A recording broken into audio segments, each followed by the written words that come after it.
cumbersome. Do as many captions as you can on. I mean, I've heard Hormozy talk about that before, where it's like just push as much as you can out short form, and then figure out which ones hit on the actual organic algorithm, and then use that in your hooks for your Yeah, ads. even his organic YouTube videos, if you watch, like the flipping title will change 10 times.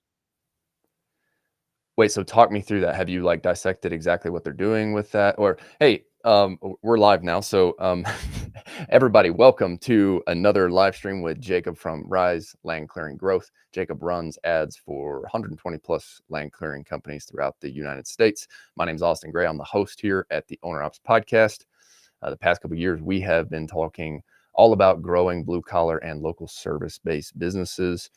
We run a land clearing for fire mitigation business out here in the Western United States. And Jacob and I have committed to doing these live streams every other week just to push the industry forward here. So we can talk about anything related to marketing, sales, operations, and I believe kind of the overlap here between both of our experience always ends up creating for some fun conversations from our end, and have heard some feedback from people in our school group that they're getting a lot of value out of this. So we're going to keep rolling with this. Jacob, welcome to the show once again.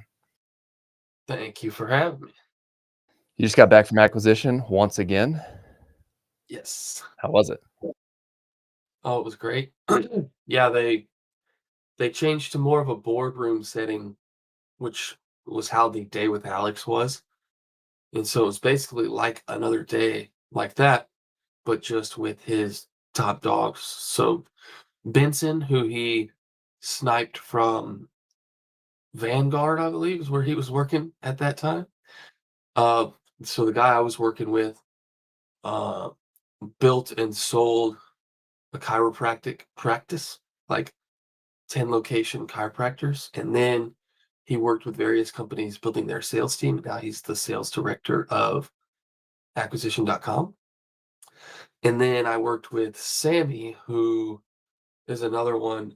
She was a part of the build and sell exit of Fabletics, which was like a super big athletic clothing company. But they both have now helped like 1,000 companies across every vertical grow with their positions in acquisition.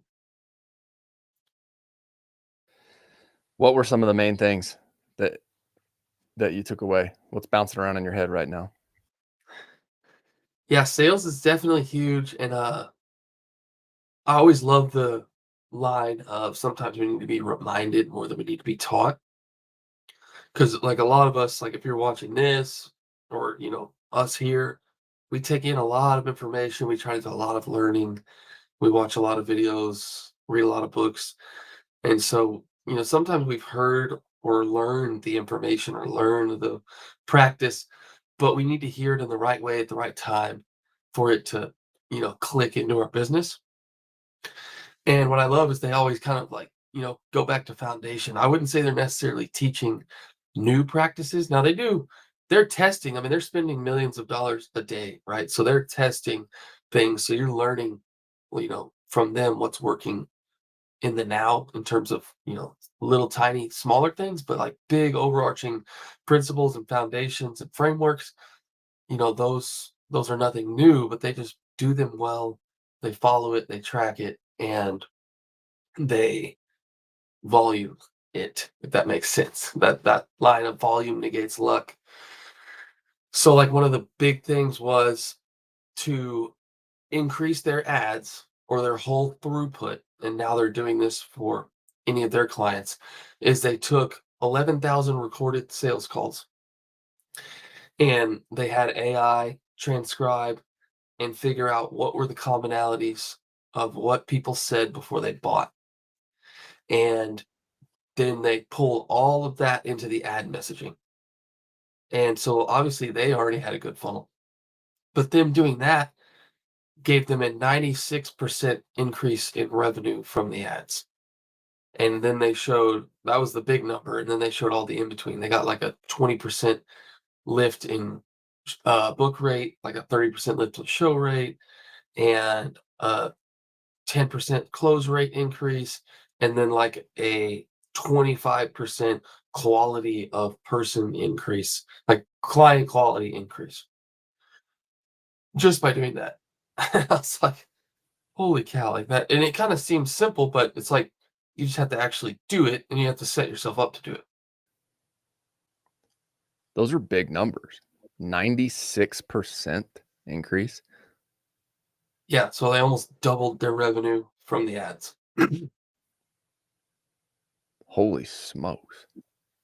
And to be clear, the one thing that they changed was they analyzed 11,000 sales calls. I'm assuming they just ran transcripts through AI Uh-huh. and and trained the GPT or whatever to find the target phrases or words that customers used before they made a purchase.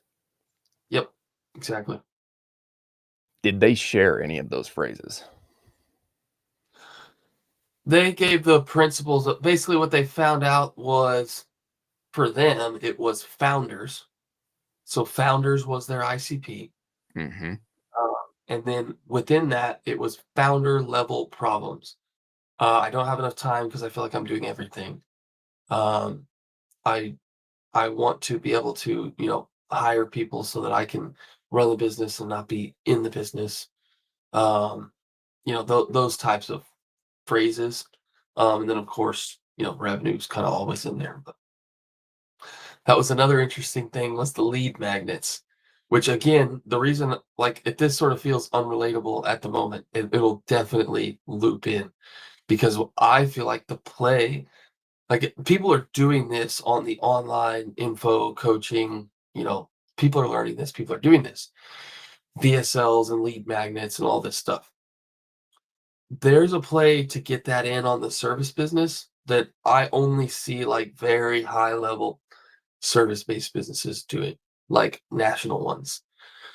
Um, if we can figure out the best way to do this for the ideal client that wants land clearing, holy cow. So the point I was about to say there was they have a lead magnet, right? Just like Yep. we have a lead magnet, you have a lead magnet. Well, what they realize is they get more cash month one, 30 days from direct booking funnel. So it's like, hey, hire come out to our thing. So think about this like a free estimate. So an ad to a free estimate. They get more money 30 days that way. They get more. It was a crazy stat. I'd be lying to you if I remember.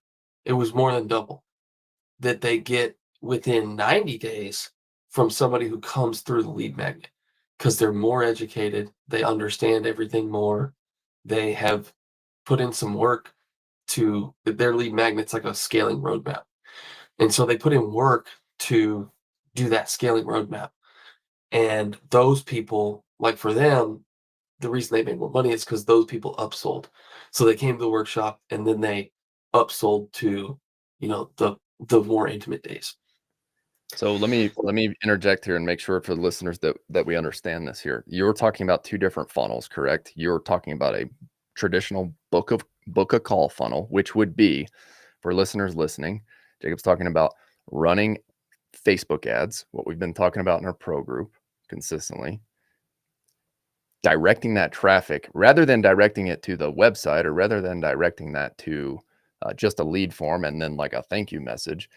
They're redirecting to a specifically crafted landing page, aka a website page. That's what Jacob means whenever he's saying landing page. So if you're not a marketer, some of these terms, I'm going to jump in and try to help define these. If you're a Yeah. blue collar guy like I was, who grew up working concrete and didn't know what any of this meant, um, that's funnel one, book a call funnel. Add to straight up one website, aka landing page. And when he Yep. says VSL, that is defining video sales letter. And what a video sales letter is it's a picture yourself. Doug, good morning. Thanks for joining here. Picture yourself going and meeting a customer on site. We do a site visit here in our high ticket service businesses when we're running land clearing. A VSL funnel is ads to the landing page, and then it would be, we'll use me as the example, me on camera saying, "Hey, homeowner," or "Hey, landowner, here's your pain, here's your problem, and here's the solution we can provide." So what Jacob is saying is that that book of call funnel converts more cash within a 30-day period, correct? And I'll stop there if you want to add anything, and then I'll cover the breakdown number 2 that you just talked about. No, that's perfect. Yeah. And I I just want to highlight that that BSL framework or an explainer video would be huge. Like no one's doing it. I can't say no one. I have seen a insanely little amount of service-based businesses using this.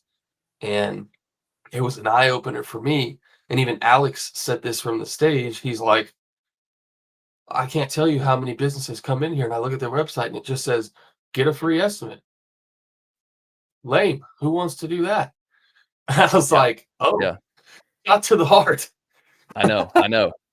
I watched that YouTube video the other day whenever he was talking about leads because I feel like he covered this in content. Um, so let's talk about the second funnel that you just broke down.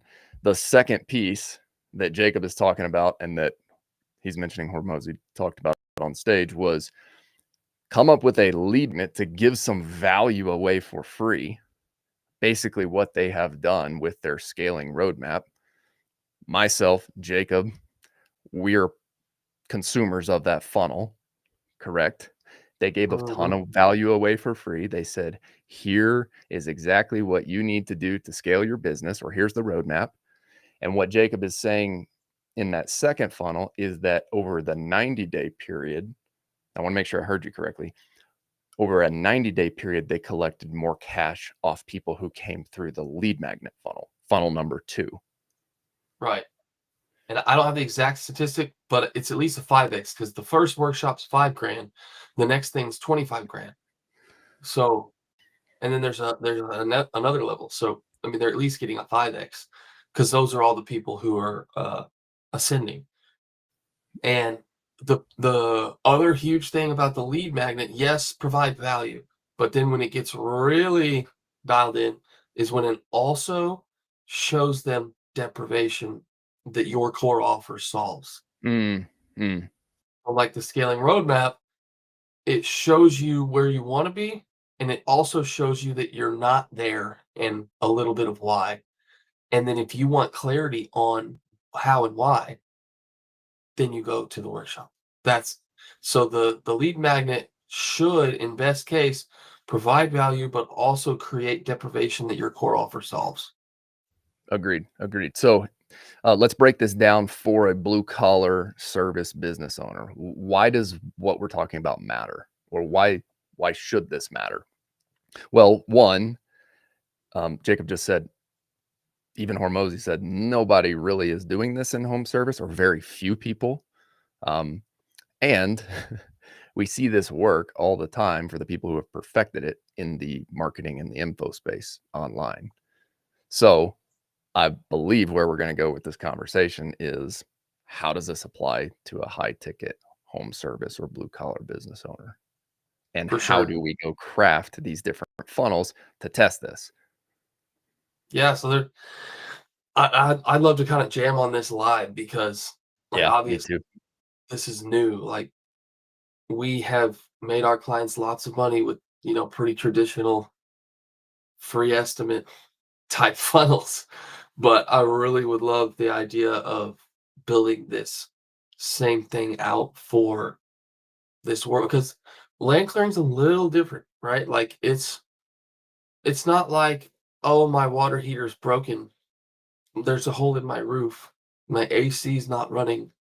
My house is leaking. Like those like the customer is very problem aware and solution aware. It's like they just need to know you exist when their problem happens. This world's a little bit different.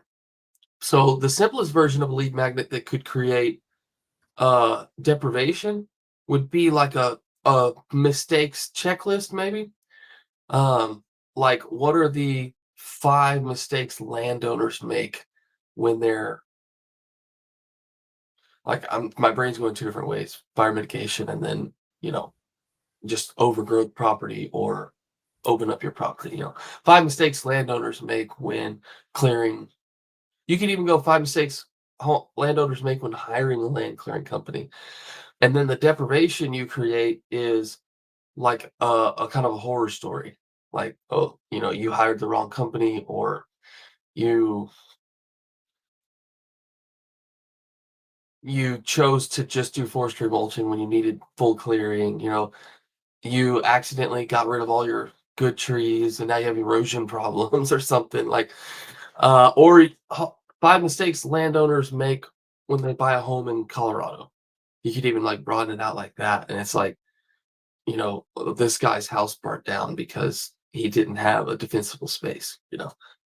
I'm kind of spitballing here, so some of this may not sound perfect, but basically the checklist just shows like what you want to make them think like, oh gosh, okay, I don't want to do the wrong thing when I hire this machine and spent thousands of dollars. Um, and then the solution on the checklist is hiring a legit company like you to come and make sure that they get a good assessment of their land, they get a good tree survey, they get a good, fire risk assessment, and you have insurance, and you're actually going to come face to face and talk with them about their property. That would be like the Yeah. simplest version of the lead. Yeah, yeah, I'm with you. Um, yeah, obviously, like, and you guys who've been listening to this, um, like Jacob serves a lot of clients in the southern United States, southeastern part of the United States, Midwest. So he's approaching this purely from land clearing. And I was talking with Alex from Brushworks yesterday. Have you met him yet? I don't think you have you? Oh, I love his videos though. I know. Did you see what? We'll talk about that later. But he just released a really cool app called Field Fix, which basically like helps people track their machine hours and their machine repairs. So I think he's going to do an official launch like maybe next week or the next. But anyways, he and I were talking about like the different types of pain points as a marketer. Um, and if you can understand, he listed the 4 different types of pain points. He's a very high level marketer, and I absolutely love talking with him. Um, but like I believe the fire mitigation business is different than the land clearing business because we're marketing based on 2 different psychological triggers, right? Land clearing in with the clients that you're serving primarily, or guys, if you're listening and you're in the South, Southeast, Midwest, you're almost targeting, I believe he said like envy um, was sort of the psychological trigger because people have land that's overgrown, and then if they see land that has been cleared by one of their neighbors, then they're immediately envious of the fact that they have a piece of ground that looks like a park.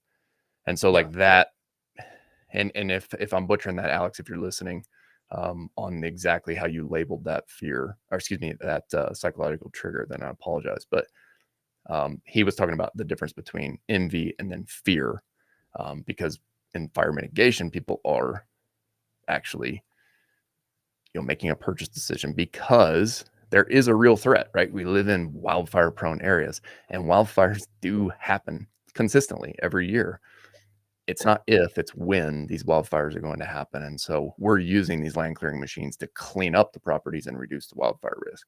So the motivation behind the buyer is different. And if we can start there. So for listeners, if you're in the South, Southeast, Midwest, understand what trigger your customers are buying on, and let's start the lead magnet with that. Yeah, for sure. Because like on the Google side, because in any market, if somebody's going to build a house, the trees just got to get out of the way. So that's more of like a need, right? So it's not really the pain or the fear. It's like, okay, I need this. And so with those keywords are pretty easy. But yeah, in terms of Facebook ads, you definitely want to pull for something like that. And so that's where, the beautiful before and after transformation, um, but definitely the fear side as well. Uh, And you could probably make a fear play. Like if you had a good enough story, that's another thing we talked about a lot was storytelling. Um, if you had a good enough story, like Sammy's 6-year-old ran off into the backyard and got lost in the brush or bit by a snake or, whatever. Some story you can tie to the property overgrowth, or there was a ravine back there that nobody could see and he drove his four-wheeler off in it and, whatever. Or the opposite, like now that our property's opened up, everyone comes over, we're hosting all the time. People love to bring their kids and play off in the distance, and it's safe and beautiful to look at. And now everybody wants to come over. We have all of our family Thanksgiving and Christmases here now. Like people connect with stories so well versus just like a look, this land looks better. So But I think we're hitting on another topic here, which is like most of us in blue collar or service based businesses are running the simplest form of marketing funnels possible, right? It's like we're driving awareness ads essentially, and then our call to action is like visit this website or click here to get the free estimate. And you've already labeled that in the beginning of this. We are only hitting the person who is already convinced that they need, or at least further down the purchasing journey than someone who is completely unaware of the problem. And yes, so what lead magnets do and can do is make people aware first that they actually have a problem, because you may have somebody, let's just take, I don't know, let's take somebody in Georgia, right? Let's take a land clearing contractor in Georgia, and he's marketing to um, some area where there's thick overgrowth. One person has never even seen these machines before. Why? Because their algorithm is so trained to show them things of their interest, right? I think we get caught up in like, oh, I released that ad, or I published that short, or I published that YouTube video. Everybody in my market sees it. It's like, no, the algorithms are so good that they are serving up the right things to the right people. So there may have been, there's tons of people out there who have never even seen a forestry mulching machine. that's a good point. Yeah, and that's where you could go back. That's where that whole like ad messaging pull up thing works so well because it may be serving the ad to the right people, but your messaging just didn't capture them. And that's where my brain goes back to that lead magnet of making it more general because of calling out those people who don't even know what the service is. So it's like, then you simplified it more. It's like 5 mistakes landowners make, something like that. And it's just like, oh, I'm a landowner. And it's like, then you go into the overgrowth, erosion, protection, usability, or you can even do it a little step further. It's like 5 mistakes landowners make when preparing to build or something like that. Yeah, yeah, for sure. There's so many different ways we can go. And like I'm sure when you go to a conference like at acquisition or a training like that, they've got a different funnel created for every different specific, not only their avatar, it's where the avatar is at in the different buying phase or the awareness phase is maybe the best way Yeah, to yeah. Are they problem aware or are they solution aware? Mm, That's the big thing. And yeah. so should the ad play to the problem or should it play to the solution? And that's where like with roofing, it's like the problem aware would be like, get your roof inspected versus the solution aware is like, there's a leak in my roof. Come fix it. And so it's like, do you send them to Book Now or do you send them to Lead Magnet? That's just depends on are they problem aware, or solution aware. And if they're higher up, you create the problem aware and the solution aware in the Lead Magnet. let's talk specific examples here. How are you thinking about this to go present this to some of your top clients? Hey guys, I know this free estimate funnel is working and we're getting leads and you're booking jobs, but I know you're a high level operator and I want to take your lead acquisition or your customer acquisition to the next level. So I think we should be marketing more to the person who barely even knows that this solution exists. So how are you thinking about recommending them to craft that lead magnet? Specific examples. For sure. Yeah. So, I mean, part of me would want to like spitball and test things that I think would work, but what would be better, because most of y'all probably don't have your actual like sales calls recorded. Um, it would be sweet if everybody started recording them, but you know, like most people probably have their initial call recorded, so we could pull some down from that. But I would basically be like, hey, your ideal client, like your laydowns, like you show up, you give them an estimate, and they're like, sweet, when can you do it? Like, what are those people like? What do they say? What what do they need? What do they want? And let's play to that in a video. So, like in your case, defensible space, or if it's more broad land clearing, it's like overgrowth, overrunning your property. You want to make it more usable, and so then you play to that, but then with the caveat of instead of just get an estimate, there's something that gives them value and creates that deprivation on the next page, preferably with a video and then something they can actually use. So if you gave them a checklist of like, and you could use this checklist to qualify your lead. And so this is where my brain's going because our best clients are usually trying to figure out how to get more of the bigger job, like 5 acre plus, where their machine can be there for a little bit. And so you could have that checklist be like, well, if you have over 5 acres with this size of trees, with this much growth density, then you probably need this machine to come to your house. Or if you're in this category, you probably need this machine to come to your house. Or if you're in this category, you probably need this machine, these machines to come to your house. And so, like, it's a checklist, but then really you're just pointing them to what type of services that you need. And you could even have like a disqualifying one. Like, if you have less than 5 acres and you just have some bushes and vines, like, you know, do this. We'll point you in the right direction, but that's not us. Um, and then if this is you, here's the next, and then you have a video with that.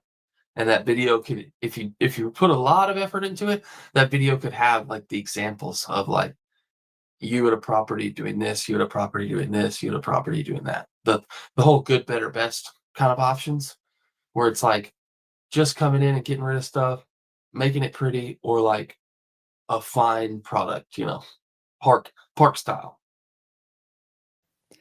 I Yeah, think so that I'm would be money. for sure. I'm gonna keep spitballing here. So like one thing we've talked a lot about before in the past is what's the hook? What's the hook of the ad?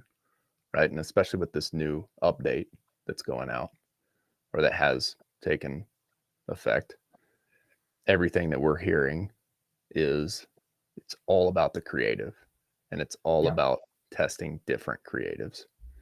So for someone who is not even problem aware yet,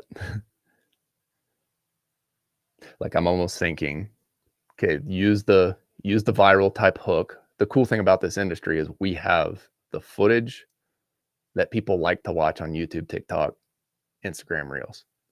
There's Yeah. no question about it that we have attention grabbing footage. Yeah. So like, I don't know, I think something that could be cool is just like, did you know that these machines can clean up your land? Or did you know that there is a machine now that efficiently cleans up your land? And then it's almost like that's the hook. And then it's just like a viral short or like one that's performed well on organic. Yeah. And so then it's like you're capturing maybe even a wider audience who, and we ran into this with Bear Claw too, right? Like we were running ads like traditional free estimate funnel, and now everything's just like spraying wider because I think we've just served that same ad to so many people. And this is where the sauce comes in, people. I think a lot of people think, all right, Facebook ads is as simple as just like filming a video and doing this. I think where guys like Jacob and I live, and our conversations offline are just like, how do we go create something different than what we're already doing to Yeah. attract somebody else who we may not be attracting right now? So Yeah. it's like viral hook, get them, maybe now they're aware of the problem, and then direct them to something, to your point, which you were saying, like visuals are huge. And I'm consistently learning that the more we market, visuals or video. Like, does your property look like this? Like overgrown jungle, like straight to the landing page? And then like, did you know it can look like this? Yeah. Um, and then I'm trying And to then just brainstorm, like, where do you take them from there? yeah, exactly. The nice thing with the hooks, and you kind of said it, like viral, it could literally be anything. Just something that stops them from moving on. Like, I mean, I have seen so many people, local service businesses even, that use just literal viral hooks like that donkey flipping over the fence or somebody falling down the stairs or whatever. And then it goes into your thing. So completely irrelevant to what's going on. The hook is literally just the hook. It just gets them to be like, what the heck? And then you're talking and now they're there. They're vested for a minute. Um, Now I don't think I would ever do solely that.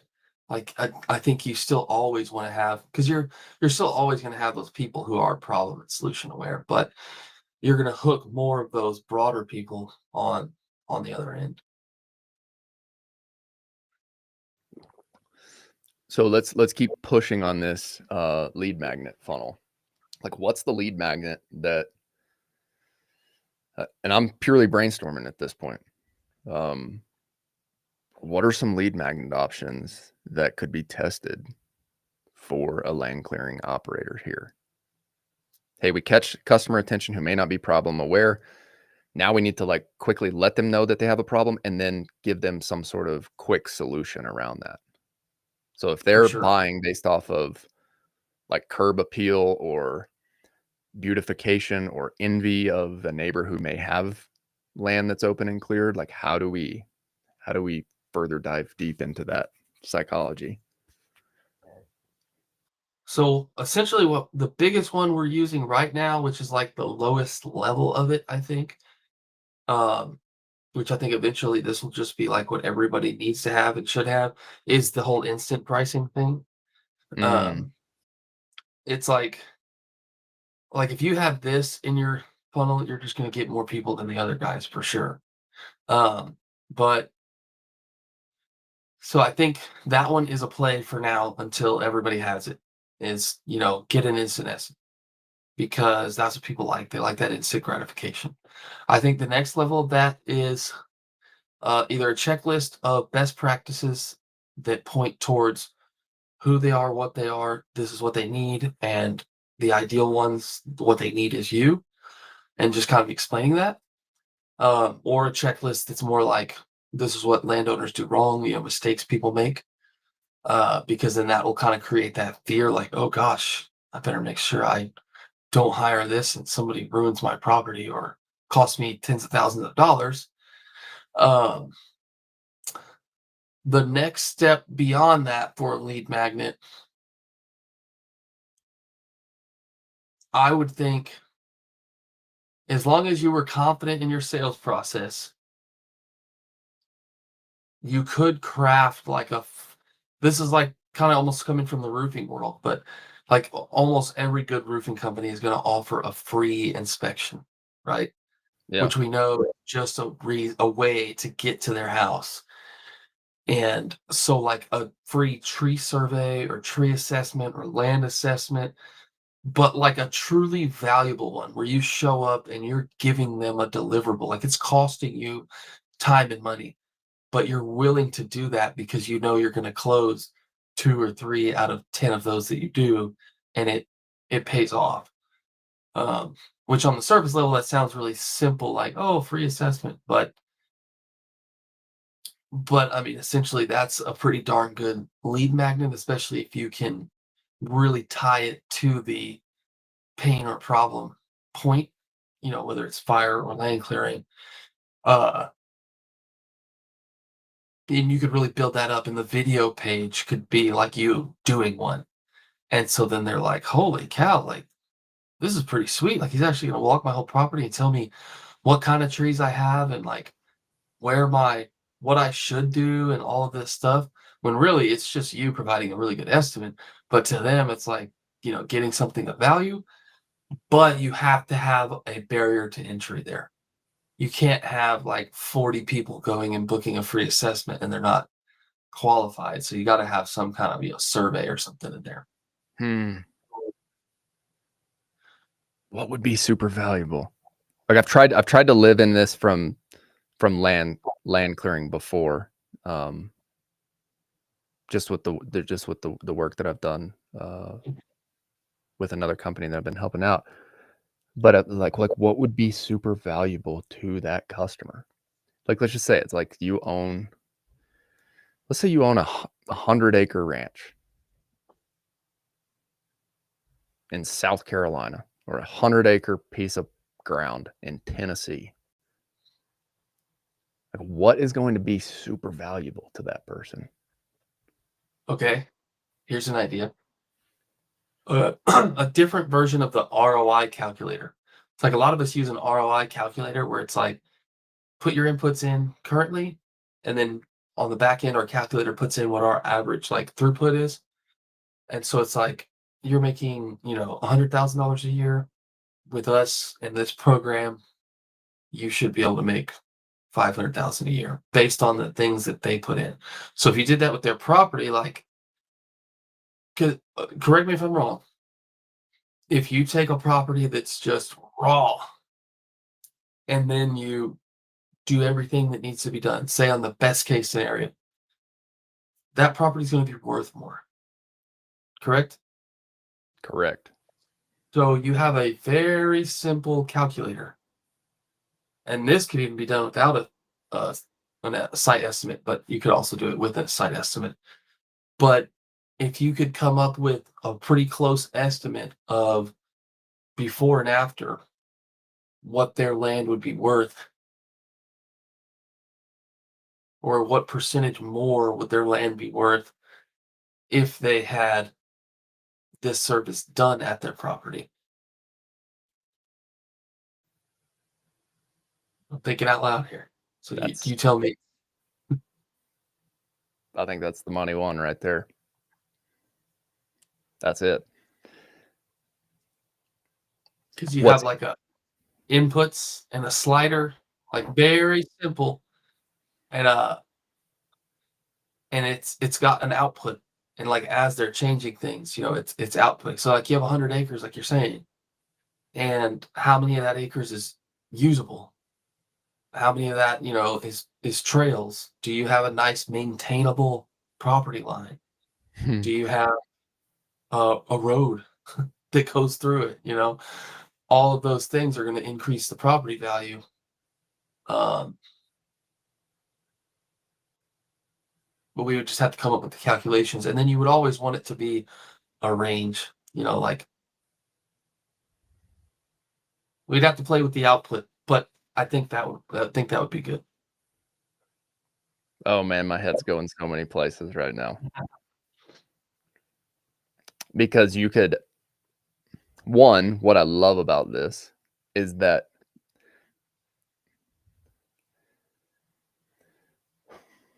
I'm gonna wait before I say this. I do believe that there is some qualification here. Because if you're speaking in terms of property value, and if you're speaking in terms of, hey, you just increased your ground from 1 million to 2.5 million, or like I'm just throwing numbers out there, right? Yeah. The size of the number is going to immediately qualify. So that's where my head's going right now is like, okay, if you wanted to craft your funnel to basically be like, hey, do you want to add $10,000 worth of value to your property? Then you're going to attract a person who has like, maybe 1 acre in Tennessee or something like that. And they're like, I want to clear Yeah. this little patch over here. So like that is going to attract that style of customer. Whereas if you're like, you want to double the value of your $1 million ranch, now you're immediately qualifying, like your cost per lead is going to just go, it's going to skyrocket on that funnel. But Yeah. you're going to attract, like, let's say your cost per lead goes to $2,000 and you attract, it takes you 10 of those leads, right? And you're spending 20 grand. Well, what's the size of that contract when you're saying, hey, increase the value of your property from 1 to 2 million on your ranch, right? I'm Yeah. going to go ahead and be willing to bet that if your CAC is 20 grand to acquire that customer, you might be getting a $250,000 contract in return, which, do the math, still works. Yeah. Yeah. This is a great point. And I recently had a conversation with someone about this. The number your CAC is does not matter. It's the ratio of CAC to lifetime gross profit or lifetime value to simplify it. That's all that matters. It doesn't matter if it's 100,000 if you're making 1,000,000. It doesn't matter if it's $1 if you're making 100. It just matters the ratio. That's it. And so Yeah. you brought up a great point, and the volume 2 to that is your price anchoring. So when you tell somebody it's going to be $100,000 to clear their land, versus if you tell them that after they already know that their property value is going to go up by 1,000,000, it doesn't matter. Who's not gonna pay $100,000 to get $1,000,000 worth of value? That's why we use the ROI calculator to show that you can pretty much make in a month what our services cost for 4 months, and that happens, like, every time. As long as you can close jobs, pretty much one job could pay for what our services cost in the majority of cases. Yeah. Um, and so if you can flip that to, so then it doesn't look like your service is a cost. Your service is just adding value, and it adds so much value that the little cost of hiring you is just a little blip in the road. I love that. Uh, we actually saw this live over the last like 2 years, because my cost to acquire a client 2 years ago was like in the hundreds, and now it's in the thousands. And at first I was like, oh my gosh, like what do we got to do to get CAC down? But we're just getting better clients who are paying more. And so that's what naturally happens. Like I just, at that last conference I was at, one of the agencies had a $30,000 cost to acquire a client, but the lifetime value was 150,000. So it's 1 to 5 prints money. It's like I would rather pay more to get better clients. Um, So Doug is asking to drill down on the ROI calculator, and I'm totally down to do this. So just for some context, Doug is driveway grading contractor, um, which, guys, if you're listening and you're not in land clearing or fire mitigation, um, these principles apply to your industry. Like, we're talking about this in a very specific industry to give you the examples of how to go apply this elsewhere. Like, I don't know how many hardscaping and like high ticket landscaping guys listen to the podcast. I know there's a few who have reached out over the years, but these concepts apply. We just are choosing to focus the conversation specifically on land clearing and fire mitigation. But in Doug's case, driveway grading, same deal. If somebody's got $1.5 million mountain home and they've got a 1/4 mile road in to their property, and that whole thing is bumpy and rutted out potholes, nobody, well, I shouldn't say nobody. If they go to list their or sell their house, that is a huge devalue right off the bat. Um, Yeah. and so fixing that likely takes it from whether your house would even sell or whether it wouldn't. Um, so So the Doug, ROI I calculator. would Yeah, go ahead. don't don't don't get too into the weeds because like with property value, one, I would only let the tool put out a range, but I would do lots of research and don't like ask AI to like tell you the answer. Ask AI to like do the research and be like, okay, hey, let's do some research on how much properties are worth in this zip code, and then look at the difference of ones that are well maintained, have good grade, have good roads, have good driveways versus not. And you can even maybe three stage it like just undeveloped because if there is no road, no driveway, they're going to need one. And then if there's like a cruddy one and it needs fixing versus it's squared away.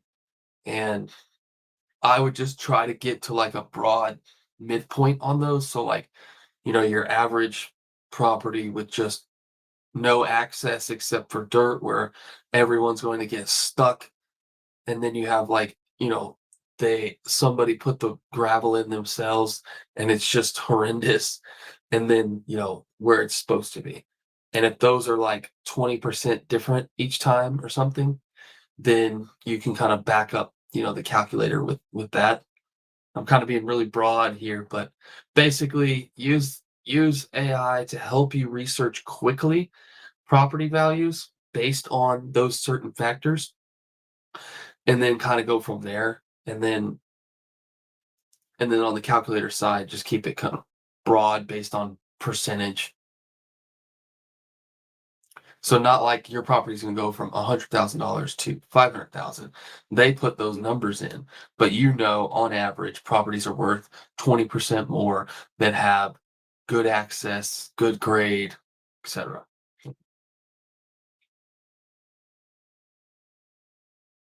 Doug, did that answer your question? Have any more specific questions on that?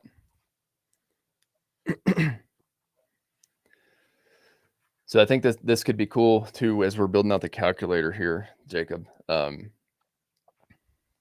like in this lead magnet funnel, the whole goal is we're going to give them.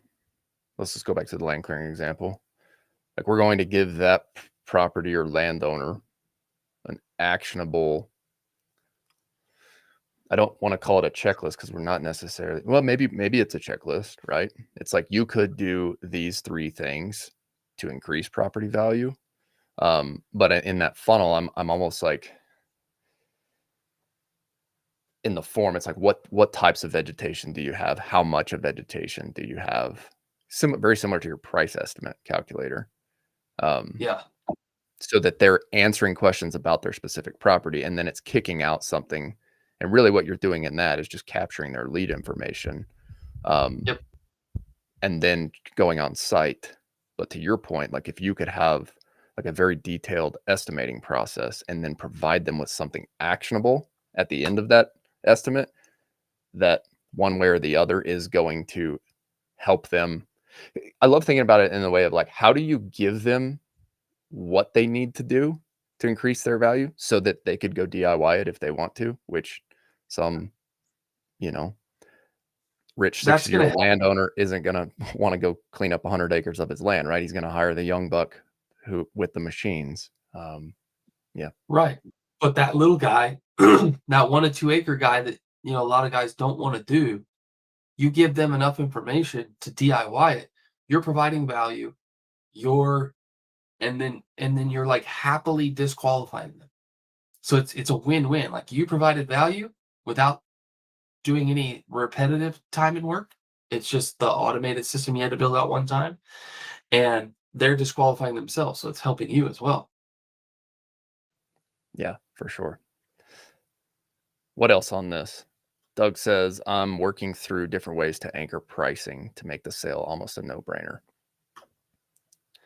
Yeah, the value you bring is going to be a really nice way to do that for sure. The other way to do that would be the mistakes fear thing, the mistakes or fear checklist. Because if anybody's ever had like driveway or grading done wrong, it probably cost them twice as much to get it fixed because they spent money to get it done wrong and then they had to spend money to get it fixed. That would be another price anchor, like save thousands. So like I see, and I think this is an angle that you could take. There are a lot of blue collar guys who know how to operate a skid steer, right? But if you haven't done road grading in specific, especially in mountainous areas, um, like a guy could mess a driveway up really, really fast. And so one thing you could show is like, hey, here's an example of a driveway that does not have proper watershed on it. And here's an example of a driveway that does. The worst thing you could do was go pay a contractor to come in with a skid steer and level out your driveway when in all reality, what you're doing is you're creating more issues for yourself in the future. Um, Exactly, and you could just show those examples in the photos. for sure. Yep. What else did you learn this week at acquisition.com? Oh, dude.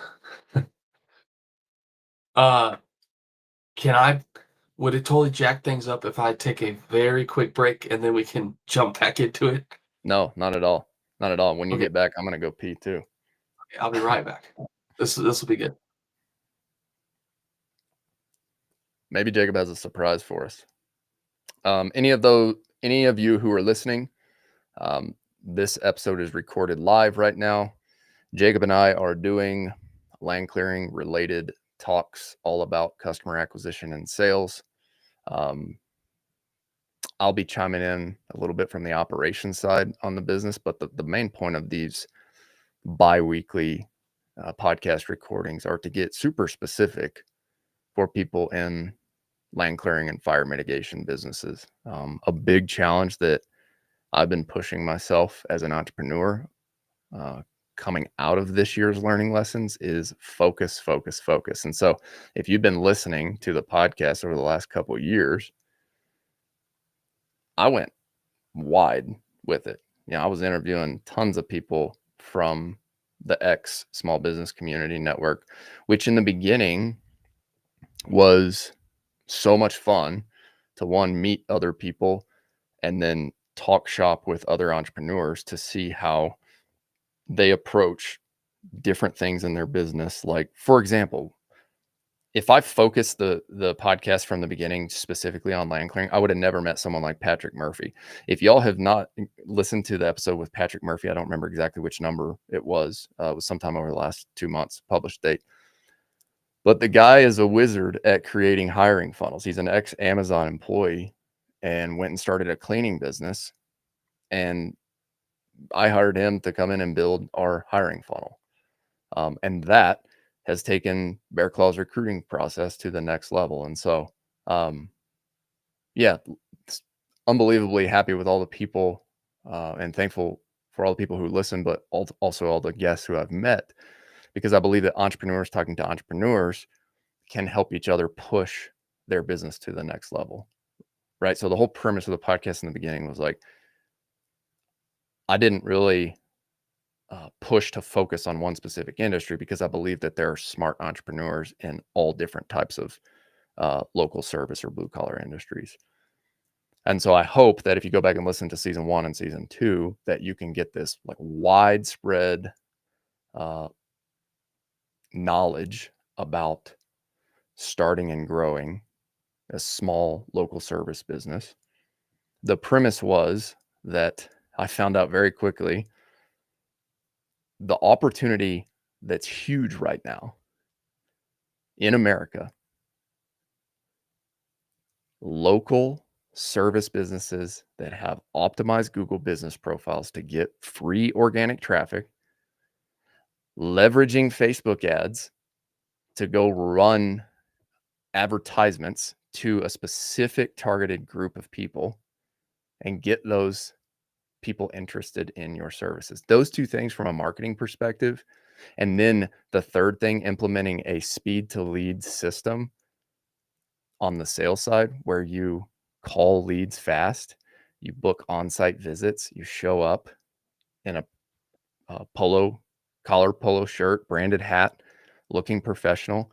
Those three things can set you above many of your competitors in the local market. And compare that to business models like drop shipping, SaaS, AI agencies. The smartest people in the world, the Stanford grads, are competing in those industries. Now we're seeing more more white collar people jump into this blue collar world because people are seeing that like this is actually where the opportunity is for, if you're just a regular old guy like myself, um, this is where the business opportunity is, I believe. And so we're starting to see more people jump into these blue collar or local service based businesses. And the premise, first 2 seasons, was to go interview other people like Ty. It's funny, like Ty now started a stump grinding business. We're going to bring him on next week and interview him. And he's going to share how year 2 was in his stump grinding business. But that single YouTube video, generating 0 to 75,000 in revenue. We're not talking, this guy exited for 30 or 50 million bucks. We're literally talking this guy started with one stump grinder, one machine, went out and hustled, meaning he was wearing all the hats as an owner operator, started the business. He texted all his clients. He was persistent in figuring out a way to find clients. And then he went out and got his first jobs and leveraged Google business profile strategies. I don't even think he runs paid ads. I think all he does is get Google reviews and do cold outreach. So like those types of strategies are what we wanted to share on season 1, season 2. Season 3, which is launching January 1. We are recording this episode live, but it will be published in season 3. Will be focused heavily on high ticket blue collar service businesses, meaning land clearing. Like you've seen, Doug is here. He has a driveway grading business.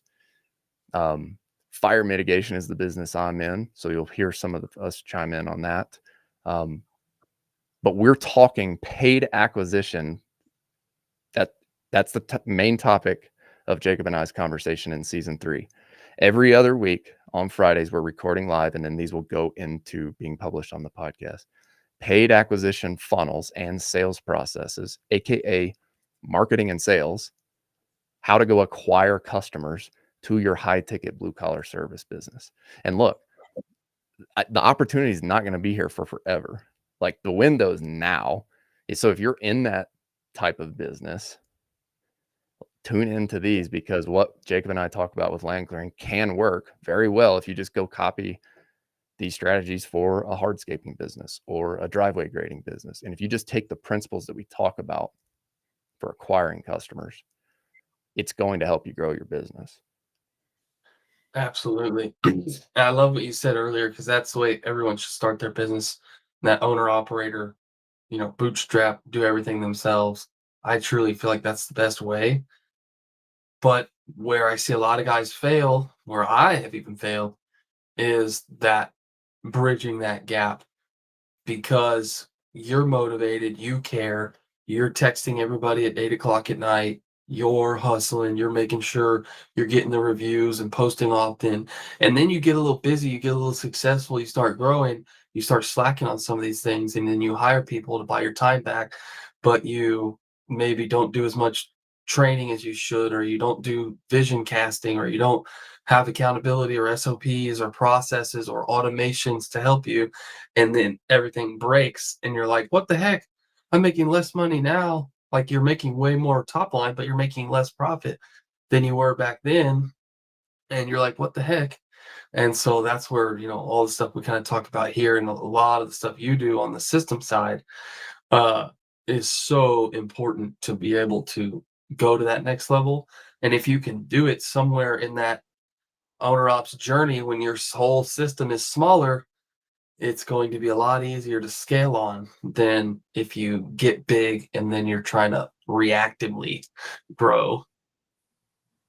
Absolutely. I'm very glad you brought that point up because you're so right about that. My little brother runs a concrete business now, and I just got to spend 4 days in the woods with him elk hunting, and was incredible. Like just getting to have one-on-one quality time. My little brother's 12 years younger than I am. He just graduated college, but he's going into taking over my dad's decorative concrete business, and Like, it's the same principles. And so the conversations that we get to have, and the opportunity that a guy like him has in front of him as a 22-year-old is very similar to Colby, who's in our pro group here, took over a tree service business, and then he's implemented all these strategies that we're talking about. Block and tackle on Google Business, get reviews, right? Run Facebook ads. And in the beginning, running Facebook ads can be as simple. I do want to clarify that from our conversation here. It can be as simple as running a free estimate funnel, right? And it should yeah, be, because you shouldn't overcomplicate it if you're in the 0 to 1 phase, because they right. work. They work, and you will get leads. So like Yeah, what Jacob and I talked about here was more like, okay, step 2, higher level. Now we've exploited or exhausted our ads in 0 to 1. Now we need to go like figure out how to go find customers at the different awareness level. So exactly.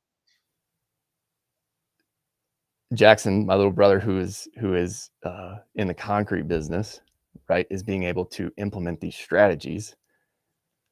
And my point with all of this is, if you tune in and you listen to it, if you're not in the land clearing business, these strategies work. They just got a $24,000 concrete job specifically from organic Google Business Profile optimization.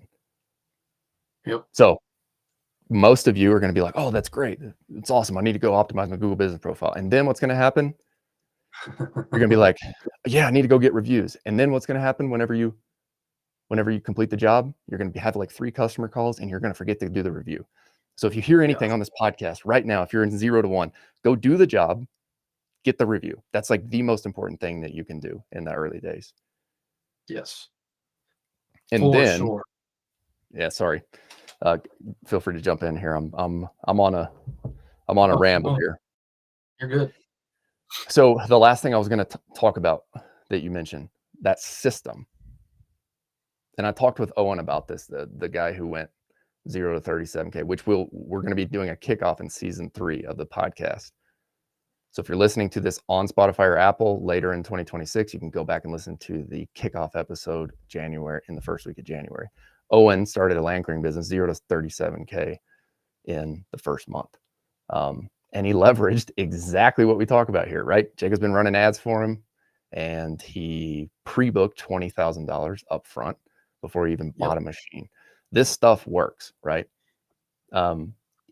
One conversation I had with him was, if you can carve out a Saturday morning consistently for a month, or whatever day of the week that it is that you're not out there just like grinding in the machine, to hammer through these system setups while you're an owner operator, you can scale easier.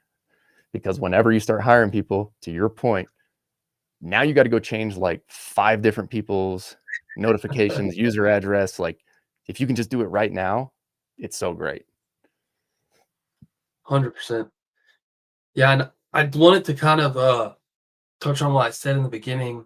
I do believe level 2, level 3, VSL page, video, sales letter, landing pages with tools and calculators. But at the owner ops level, like, you can do all this stuff manually. Now, again, we need the systems and the platforms to be able to do this scalably.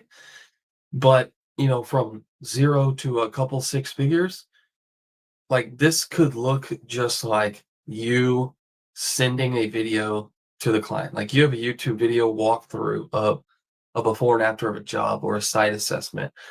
Like, when somebody, like, you're doing a job, the neighbor comes out and the neighbor's like, "Hey, I'd like an estimate." You always want to have, so there's 2 principles: BAM FAM, which is book a meeting from a meeting.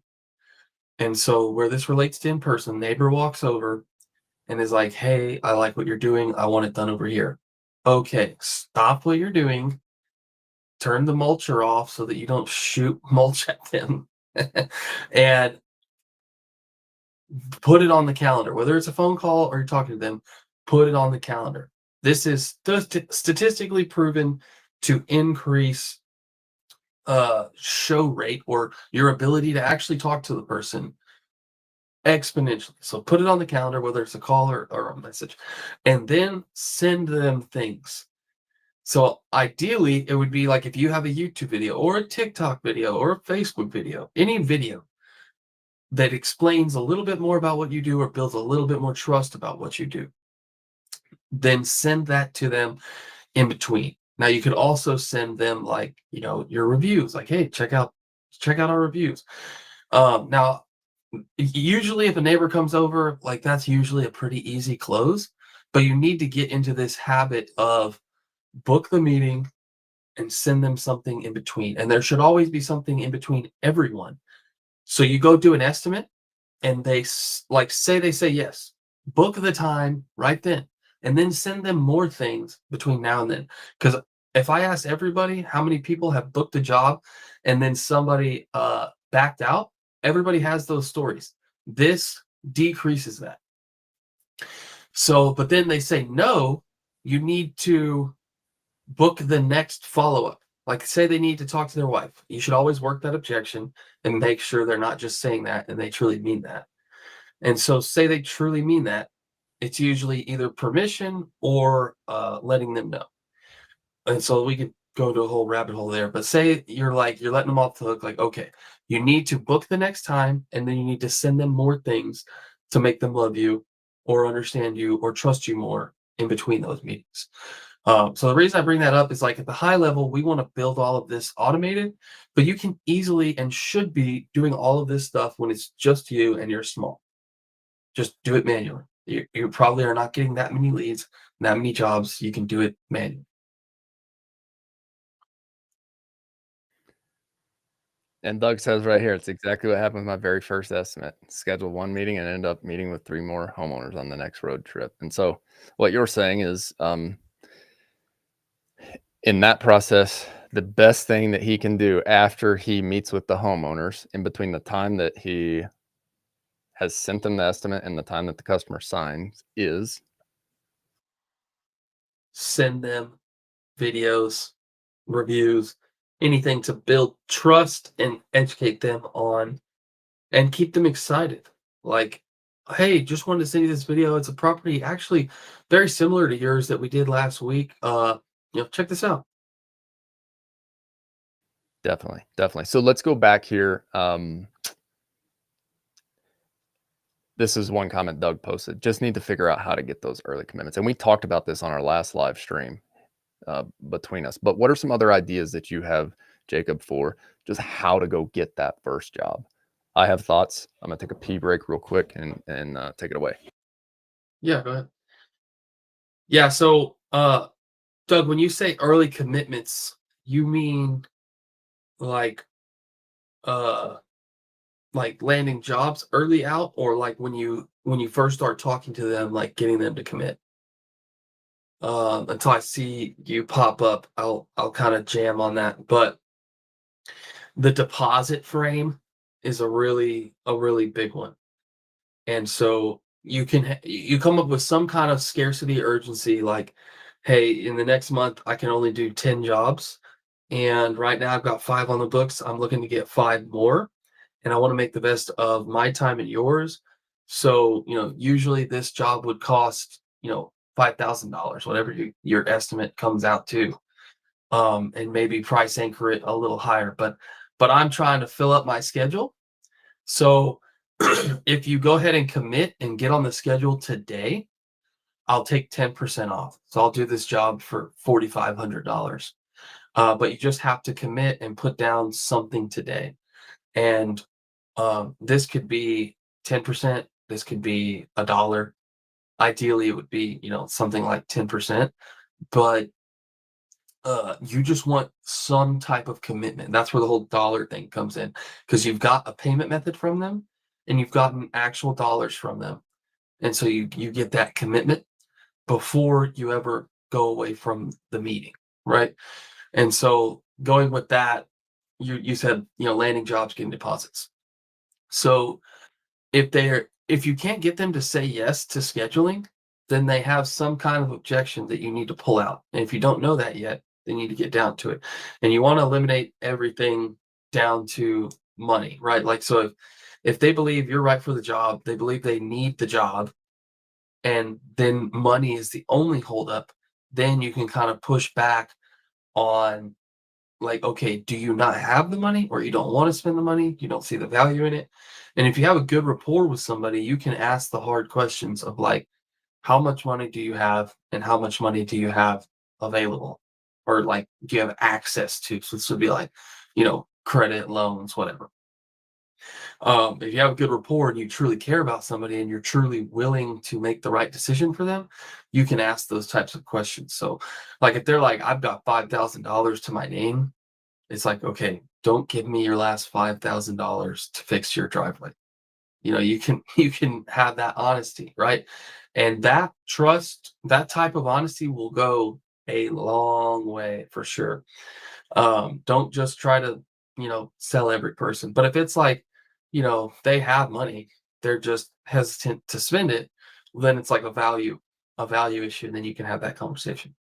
But the big thing is getting that commitment. And so I do like the scheduling play. Like, and it's true, like, you have capacity, right? You can only do so many jobs in a month. So figure out what that is. And it's like, hey, I really only have 5 spots left this month. I'm already here. I've spent my time. I've spent your time. Um, usually it'd be $5,000, but if you book today, I'll do 10% off. And if you can at least put a deposit down. So if you can put $450 down, I'll get you on the schedule, and we'll come out. And if you get them to take that soft commitment, you're going to drastically increase them, and you're going to get the job faster, because you're giving them a reason to say yes now, versus if they're like, I need to think about it. And this is huge. Stick to your word. If they say they want to think about it and you let them off the hook and you book a follow-up meeting, charge them 5 grand next time. Don't don't don't create this discount and then give it to them later, because then they'll just see you as, somebody who's not telling the truth. Hey, Doug, I want to jump in here just from um, so your last comment is right now I'm getting a lot of interest in snow removal, but that's hard to plan a budget for. I'm hoping to start get some driveway prep maintenance to get some cash flow and exposure. So here's something that I have learned from being in this business in the Western United States where there are snowy months. There's a lot of conversation throughout the US. I know Alex has even brought this up on some of our podcast conversations with Brushworks. Do you offer snow removal if you're a land clearing contractor or if you're a driveway grading contractor? Our answer is yes, because we have snow 5 months out of the year. I think it would be pretty dumb not to for us. Yeah. Um, if you've got snow, and I was talking with Owen about this too a couple of weeks ago, if you got snow like 1-2 weeks a year, just take that 1-2 weeks a year to optimize your systems for building land clearing. Run a better, come up with more creative, like optimize your system, implement a hiring plan. I'll share this and I'll give Patrick Murphy a plug right now. If you don't know how to hire right now, if you're struggling with finding good talent in your local service business or blue collar business, go listen to that episode with Patrick Murphy. The guy but replicated Amazon's process for hiring. He not only sets up all the automations for recruiting for you on your back end, but he he will like help you craft your job descriptions, and him making the tweaks from even me as a marketer. And I consider myself like at least a decent copywriter. Him tweaking it from just knowing how to attract talent, insane amount of lift. I had to shut it off because I'm like, dude, we're getting way too many applicants at this point. And we Yep. filled our crews fast. So go back and listen to that one. And if you're struggling with that, jump in it. Driveway prep, though, versus snow. being in this business where you have to flip back and forth between summer and winter, right now, the focus should be on snow. As much as I'm pushing to like try to keep land clearing jobs going, it's tough. It is tough to market in the winter months if you're in the Western United States. And I'll just tell you that now. And I have tested it. And, you know, even a guy like Jacob is like, dude, you know, are you going to miss out on something if you flip off all your ads? And the answer is yes, I'll miss out on something. But if you look at the pure ROI for marketing your summer services all winter long, I'm not convinced that it's 100% worth it. I have data to back this up 2 years in a row for when the exact lifts are. And I'll plug this right now with no shame. You're going to have to join the pro group if you want access to that data. I'm not going to share that on the podcast. And Doug's in the pro group, so you'll get access. But I know exactly when I need to be a month ahead flipping on my ads in the summer months. So this is a very long-winded answer to say driveway prep and maintenance. We can think that we want to go ahead and book up the contract next year, but the reality is you're probably not. Why? Because people are interested in snow, and that's their biggest pain point right now. And if you want driveway, flip it on a month before busy season. Yeah, I feel like that's a huge play for the winter areas for urgency and scarcity is getting this done before the snow comes. It is, but Like, we have about 7 days here. oh, you're saying like a window of like, oh snap, it's coming and it's gonna be here now.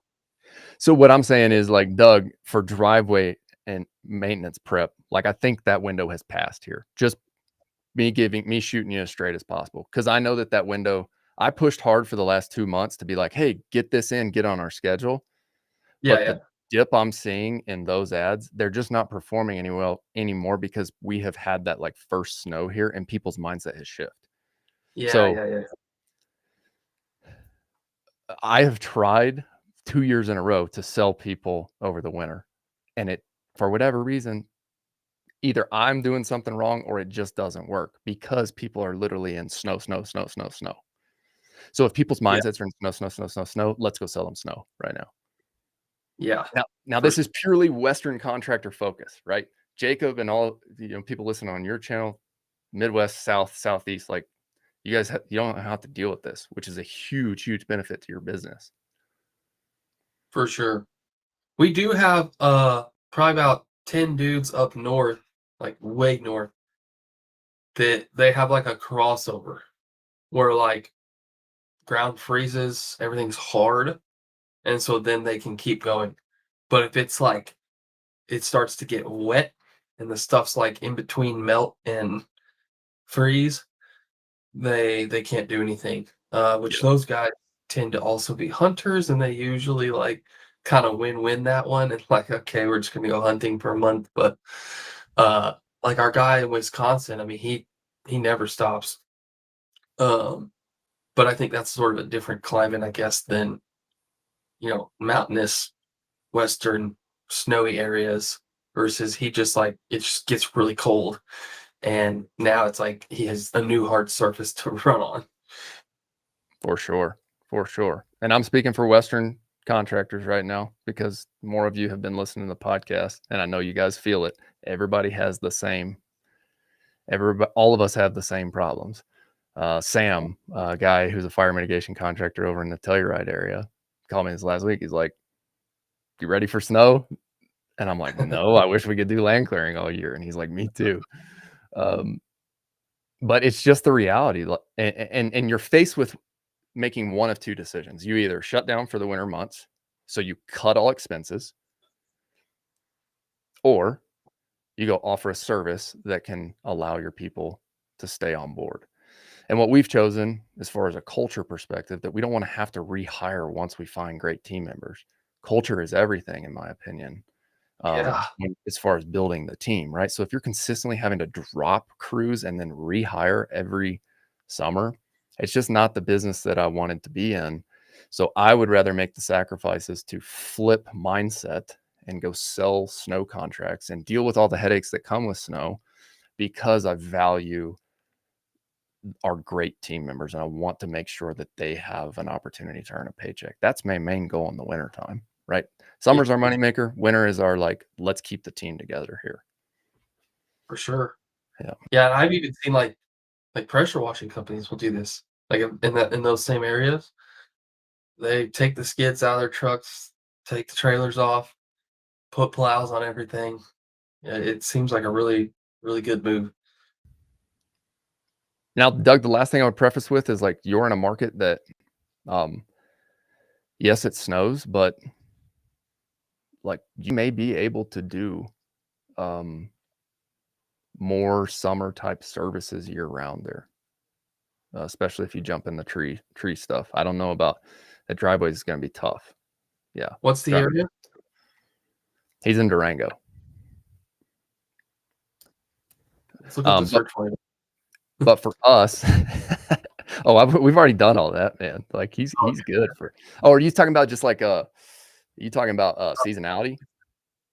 Yeah, I just want to see like what the search volume like legitimate difference is uh in the months because like yeah, in the areas you're talking about, you'll see it on the chart. Oh What yeah, what tool are you using for this? mangles.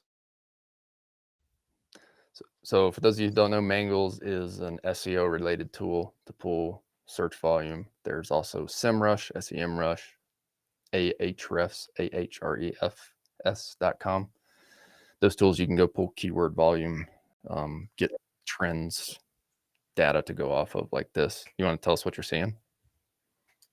Yeah, Durango is sort of small. Is there like a county? Trying to think of Um, what county would be there. I might be able to pull it up. That's also the I super challenging thing about Western United States stuff is like some of these areas where you do have high net worth people living, so you know that there are ideal customers living there. You're not going like I've had to make a lot of things off gut decisions just knowing what I know at the local level and having conversations with my customers and hearing what people talk about here. So he may, like Jacob's saying, Jacob may not be able to provide you with the exact search volume to make a data driven decision here. yeah, no, that is a great point. Yeah, just truly knowing your market. La Plata County.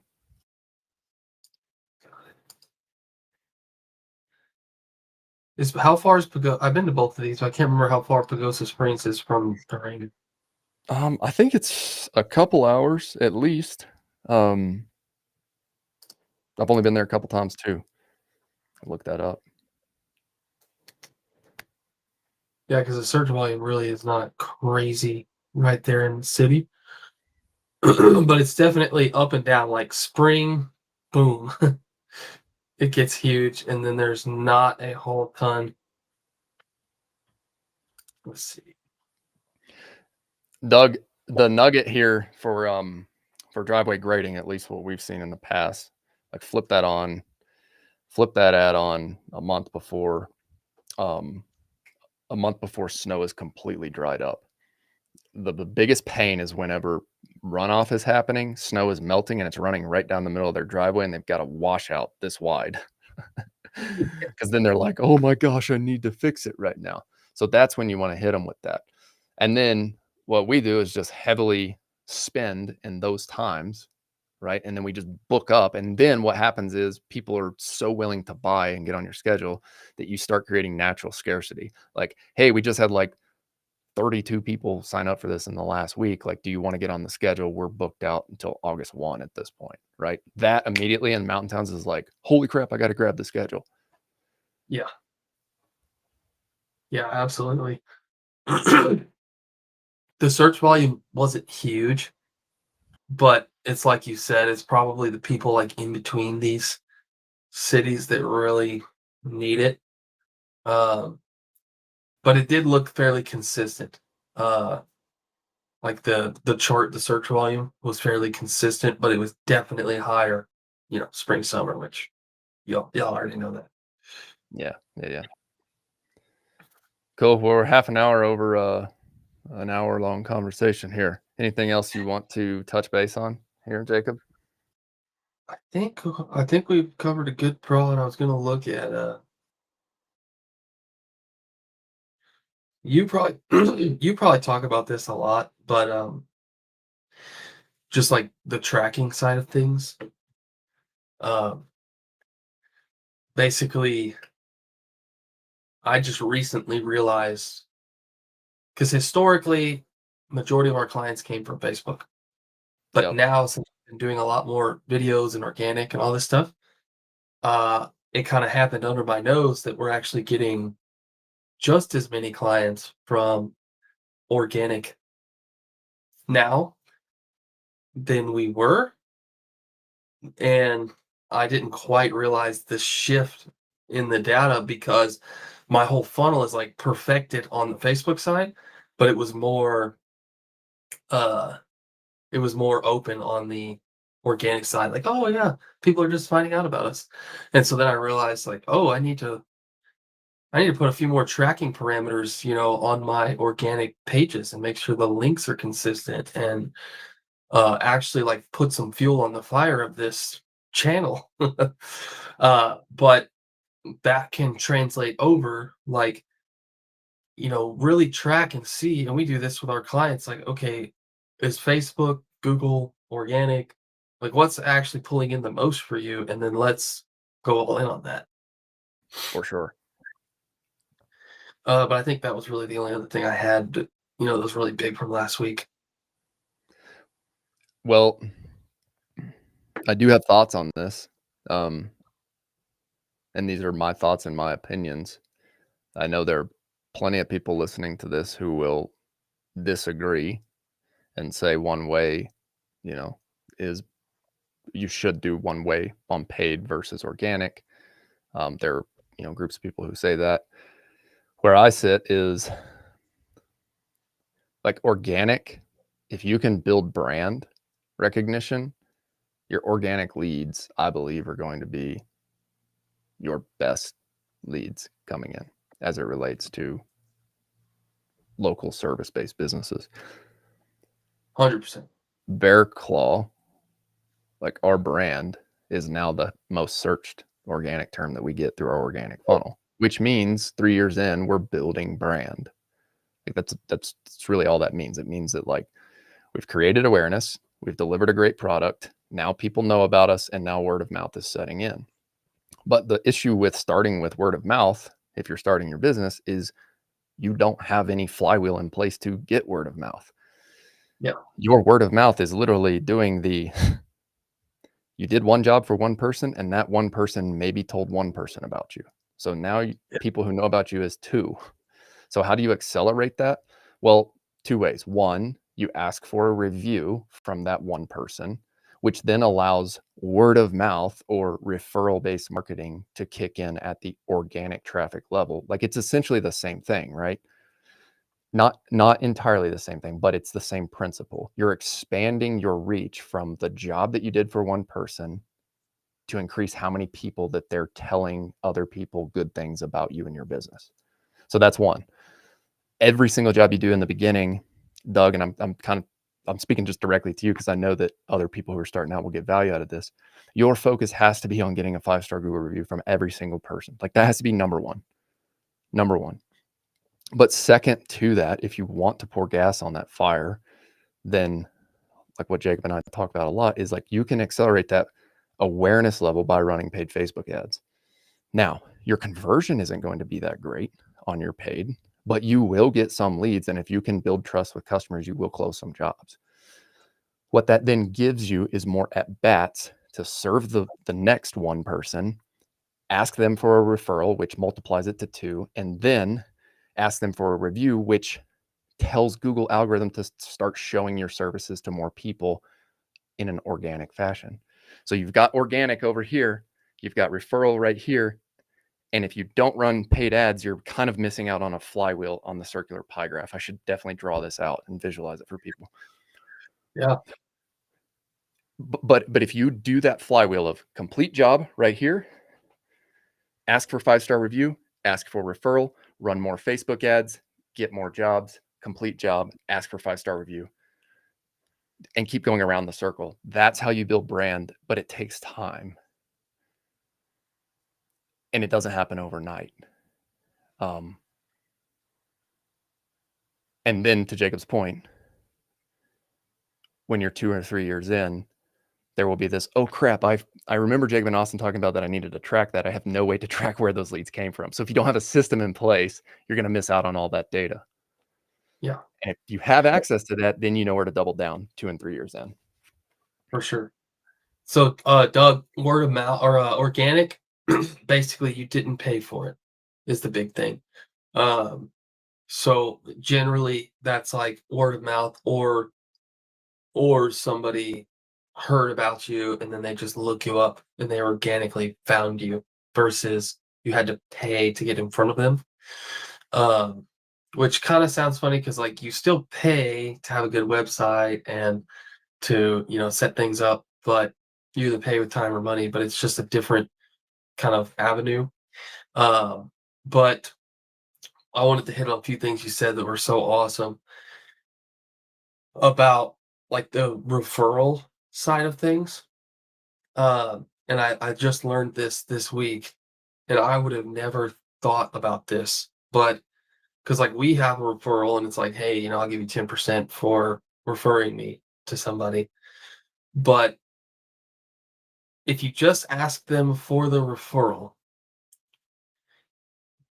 and with no incentive, if they refer you, that's going to be a beautiful, beautiful lead because they really meant it and they wanted that other person to know. So you should always ask, like, hey, do you know anyone else who may benefit from this service?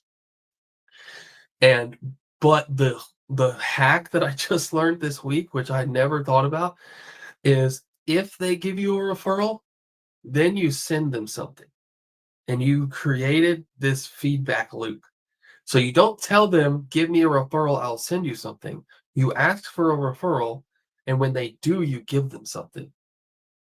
And this creates like a crazy positivity feedback loop. But the negative is also true, which I never really thought about, is if you're like, hey, I'll give you $100 for everybody you send me, some people they'll turn that into a game and then they're just trying to get their $100 and you may get lower quality referrals. Which in the beginning it may not be a bad thing. Like if you want to try that, it just pay close attention and test it out. But what they told us was kind of at scale. It's better to ask for the referral, pay later. Don't tell them about the reward. Just let it be a surprise, and then it fulfills them more, and it makes them want to do it again. Interesting, interesting. That is an interesting piece that I have not seen. Doug just said, "What did you hold up?" And I'm glad you brought this up. I So if any of you have heard of Steve Hunsaker, he is a great marketer, has a Christmas light business. Once Mm, again, interviewing other people in other industries, the first 2 seasons of the podcast, showing some fruits of the labor here, right? Steve had a referral process that I absolutely loved that he talked about that I went and mimicked and created Bear Claw's referral process off of it. And here's how it works. So every time we complete a job, we give them one of these cards. There are, you can't really see because of the lighting here.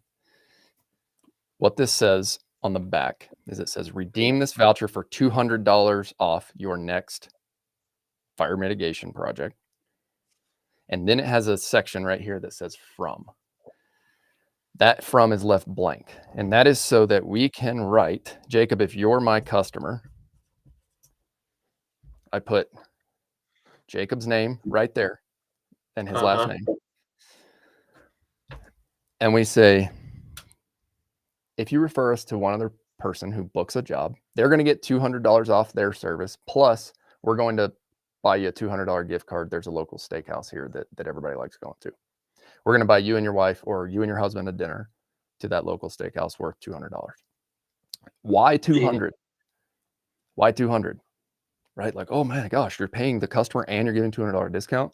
Well, what's important in marketing, Jacob? Cost to acquire a client. Cost to acquire a client. If you know your cost to acquire the client, then you can go spend that to acquire the next client and be confident about that. So ours is right Yep. about $400, and it's if somebody comes through this way, I'm paying for it through referral. Great. If they don't, I'm paying for it through paid acquisition. Either way, Yep. that's the way I view it. And so this is just a simple card. They give it to their friends or family, and we give them 2. We only give out 2. Yeah. That's huge. Huge. Because if they give that to somebody, it's like they feel good because they feel like they're gifting somebody. And then that person who gets the gift is going to feel like, oh, I need to, I need to take action on this. Reciprocity. Yeah, that's a genius play for sure. Did you get that from him, Steve? I You did. mentioned the I mimicked something that he does in his Christmas lights business, art, and then you but personalize it. The local ta steakhouse.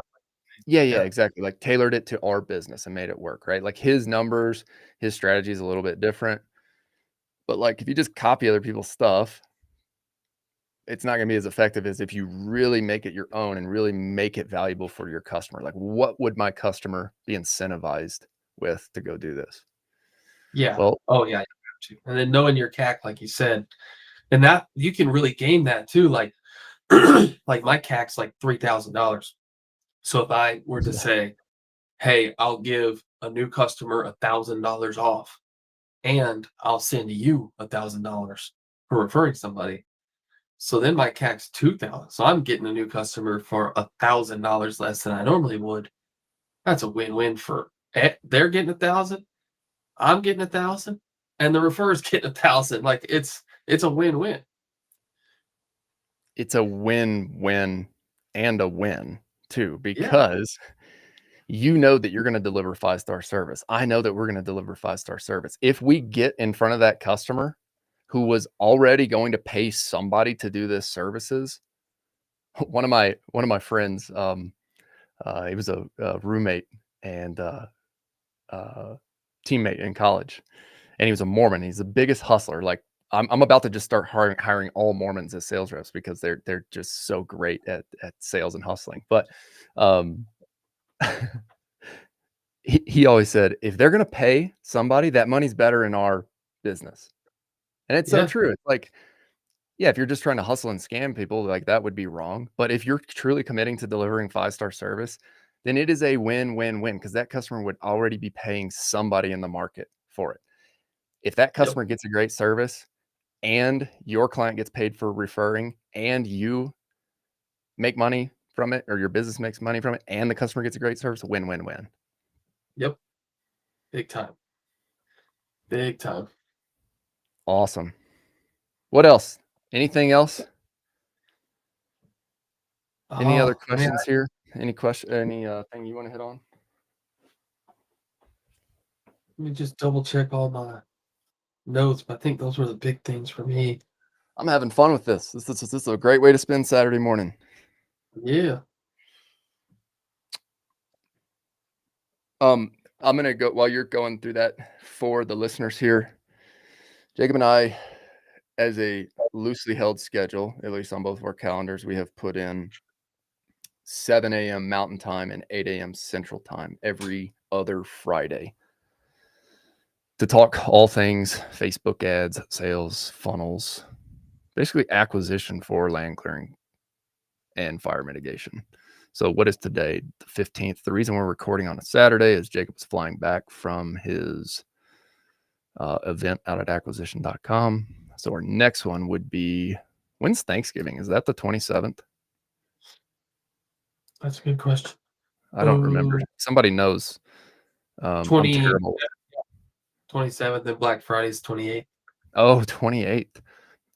Um, well, yeah, next one will be Black Friday at 7 a.m.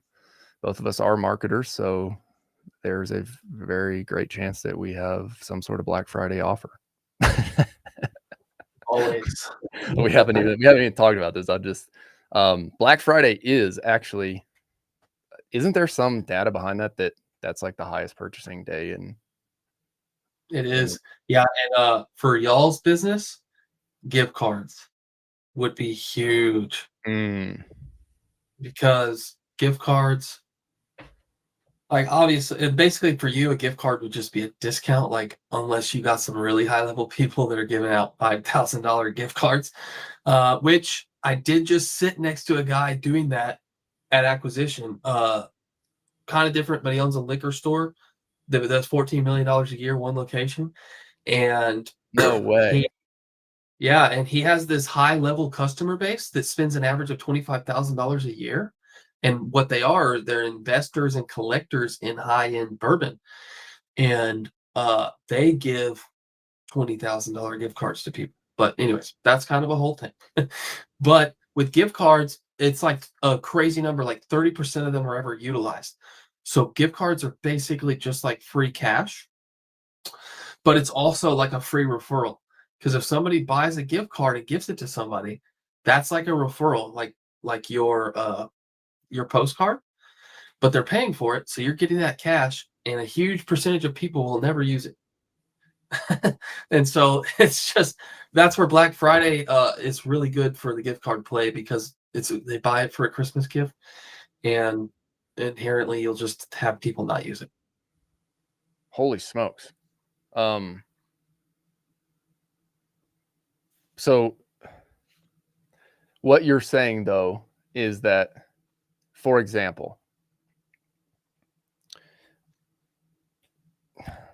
like your market, let's use it in your business. Why don't we use it in your business? Yeah. And you give me, or you would be selling me a gift card for me to gift to somebody else to say, hey, I think you could use Jacob's land clearing services. I've Yep. bought the gift card. Here you go. Is Yep. that what you're talking about? Yeah, like, so say in your group, you have, like, a top tier, and it's like these guys are close to needing agency services. So you're like, there's 10 of them. So I'm gonna give 10 of them a $500 gift card to Rise, and more than likely well, 1, that's a great referral. That's a great referral. So it's like a really good referral to me, but then you bought them the gift card, probably, let's say best case scenario, half of them use it. So, and it was a $500 gift card. So $2,500, if half of them never use it, I just got that for free, you know. But you still gave a valuable gift. You gave them a gift, so you feel fulfilled in gift giving. They're like, wow, he gave me this gift. How cool. But for whatever reason, they just didn't end up using it. And that happens. Like, I've got a Texas Roadhouse gift card in my wallet. It's probably 2 years old. And I think I Mm, also have a $50 Academy gift card. What's crazy is like I've been to Academy. I just forgot to use the gift card. But Academy added money to their top line with that gift card. And someone gave me a gift and they felt fulfilled. hmm. It's a crazy, crazy good play. But Black Friday is a really good day to do that. And then like another level three to that would be buy something on Black Friday, and our offer is we'll give you a free $100 gift card. And really, what that is it's just $100 discount, right? But you're giving them the gift card that they're going to use, they're going to give to someone else. You got a purchase out of it, and statistically, they may never use that gift card. This It's a is crazy. interesting. Yeah, I just have never really spent time like sitting in this process, and so I don't have a lot to add to the conversation here. But I'm interested in hearing more about this. Yeah, Hormozy's got some videos on it, but it's in one of the books too. I can't remember which one, but he maps it out, the gift card play. But the reason it would probably work so well in one of these spaces is because no, like I've never heard of a land clearing gift card. You know what I mean? Mm, yeah. Now I have seen like Ducks Unlimited guys will do like an acre of land clearing, which is worth like 5,000. That's the closest thing I've seen to something like this. Interesting. Very interesting here. I want to think about this from multiple aspects, from the actual land clearing business side, but then also from what we're doing online here. I think there could be some really cool things. Like for those of you who are listening, Jacob runs paid ads for land clearing businesses. He runs our paid ads. Um, People are always kind of confused because they're like, "Don't you run your own paid ads?" And I'm like, I love having this delegated, right? I love having a team behind it because I'm an entrepreneur with mad ADD. Like I got a million things going at any given time. So my goal is to like get anything that's recurring off of my plate. That's Yeah. just how I view business, right? And that's just because it's my personality. I forget things that need to be done recurring. Strong points in like creative strategy and moving us in the right direction, weak points in holding us to the recurring things that need to be done consistently, other than getting 5-star reviews. um, but I'm really interested here in, because we've got a little offer here going on right now that helps people like Doug. And Doug just went through a 4-week sprint program with us where we talk, basically like we do the basics of somebody starting up, right? Hey, let's get clear on your messaging. Let's get crystal clear on who the customer avatar is. And then let's get crystal clear on the service area. Where I made a mistake in this is I tried to go way too wide because I think way too big early on. I'm like, we could do fire mitigation, we can do excavation, we can do driveway grading, we can do snow removal, we can dig French drains, we can dig foundations. And then what happens 3 years in is you're like, holy crap, I have like 4 different businesses in one. Yeah. So the big push is focus, focus, focus. And I've been sharing that with our members. Like if you can get clear on one service area, market the crap out of that until you get to whatever the number is. I think every service can go to 1 million in one service area. Yes. Second, Well, it's like, how do you get there? You go create the Google business profile and you optimize it and you do some little tricks for SEO to get it set up correctly. Link it back to your website to get some local SEO juice, and then go get reviews. Third, I'm not an agency. I don't want to be an agency. But we know how to go get Facebook ads going, right? Like through yep. testing a bunch of different ads, we know the styles of filming. We know the different hooks that you need to do in order to go get leads. So what we can do is we can help you get that thing going, right? And Yep. then fourth, we have a system that we've created that implements with Jobber. Same system Jacob uses. We've customized ours a little bit inside of Owner Ops with automated text, emails, things like that. We integrate with Jobber for all your quoting, scheduling, and invoicing.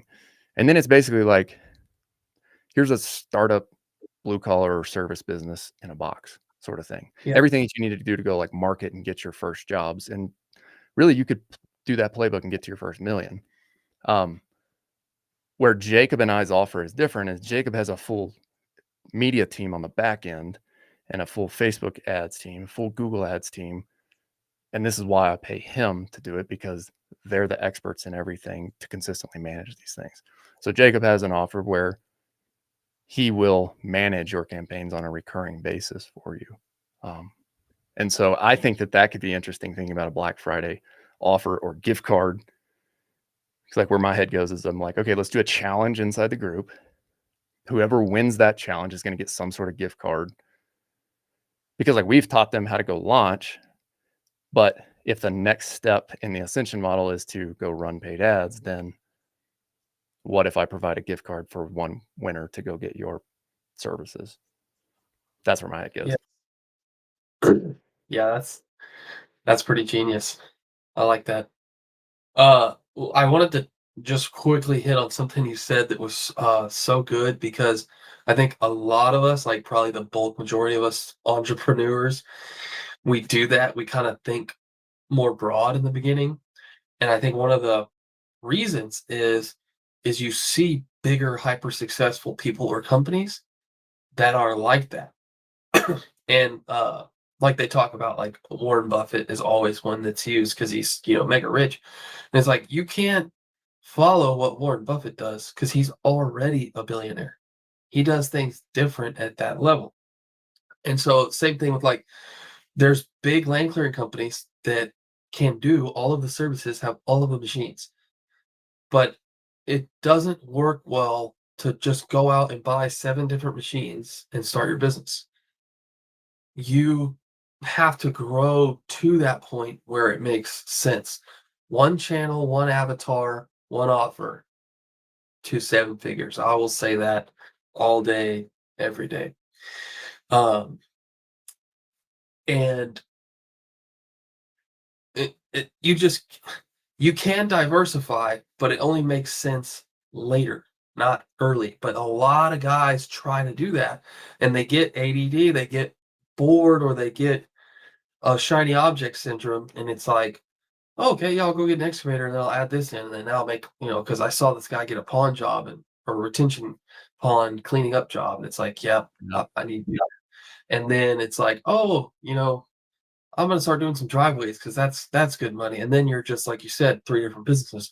Versus if you're a 7 figure business that's rolling and churning and you have not churning, but moving along and you have systems and processes and everything's good. And it's like, okay, now I could invest in another machine and build out, another channel that's similar, but not too far off. Like that's when you make those kind of moves, not in the owner operator stage. I would say that that is the single biggest lesson that I've learned over the last 3 years. And if I could share one thing with people, it would be that. And that's what my brother and I talked about over the elk hunt. And he's even getting crystal clear because he offers 2 services within decorative concrete. He's like, one is way easier, it's way quicker, and it's way more profitable. So it's like, sweet, let's do more of that. Because there are people who have already proven over the last 30 years to pay for that service. What if we pour some gas on that with some marketing? You think we would scale that? And he's just an owner operator. He helps my dad. It's just them two right now. But Yep. like high ticket service and completely scalable, high gross margin, right? Sweet business. And if you pour the gas on that, if you focus all your marketing on that one thing, then you become known as that expert. Not only do you become known as that expert to your customers, you become known as the expert to your Google profile and to the Google algorithm and to the AI algorithms that we are now. Look, hear me out on this, guys. Like, I'm doing research like crazy on the back end to figure out everything that we can be doing to be ranking for AEO, which is answer engine optimization. And like, Yep. there are some very smart people in the tech industry, e-commerce, stuff like that, who are like going hard on optimizing. Chris Corner talks about this a lot on his podcast, or some at least. But like applying these strategies to service business, I believe we're in the beginning of that next gold rush, like the same gold rush that I know a guy who started dominating for equipment rental in for a very specific type of piece of equipment for a very specific keyword in the early SEO days. He still dominates, and that guy prints cash and Yep. he's retired and lives a great lifestyle. We are in that phase right now where if you go pick a service and you dominate, even at the local level, and we talked about this last time. So if you're listening to this episode, we got into like total market size for each little market. I think a lot of guys too want to just be like, I want to be here, I want to be here, I want to be here. And it's like, dude, if you just focused on that 200,000 population town and dominated for your area and your search term, you with a couple guys like can make a great lifestyle in a relatively a short amount of time. Oh yeah. Yeah, big time. Especially in this space because it's not as competitive. Like that's what kind of drives me a little bit nuts sometimes is guys will see like one other ad in their area pop up and they're like, man, there's just everybody's got a skid steer, everybody, it's all this competition. And I'm like, could you imagine if a roofing or HVAC company thought that way? Oh Mm. yeah, there's 100 other companies in this town. How can I be successful? They come in and be successful because they become the better company. That's all that matters is becoming the better company and letting people know you exist. And like that's really it. Uh but 2 things you mentioned that I wanted to jump back to real fast. With like you're talking about your brother with the services.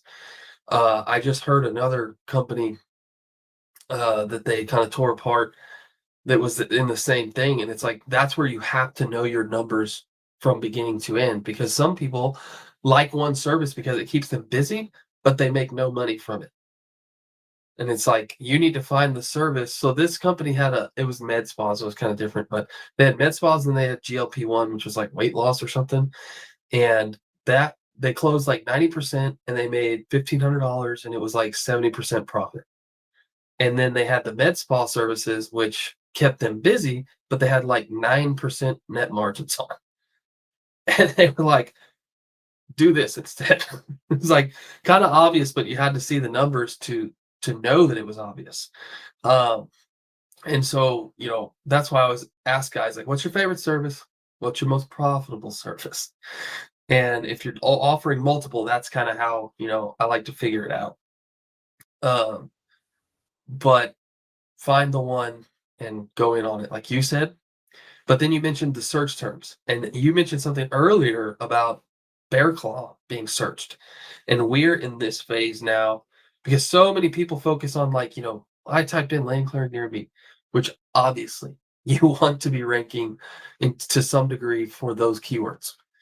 But especially when you're doing heavy brand awareness like you are, you want to be ranking for your terms also.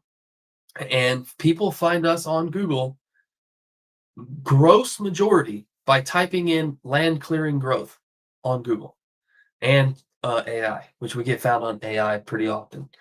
Uh, so that's another huge thing is owning your terms, both PPC, paid Google ads, and Google Business Profile and your website. When somebody types it in, they better be seeing you, not someone else.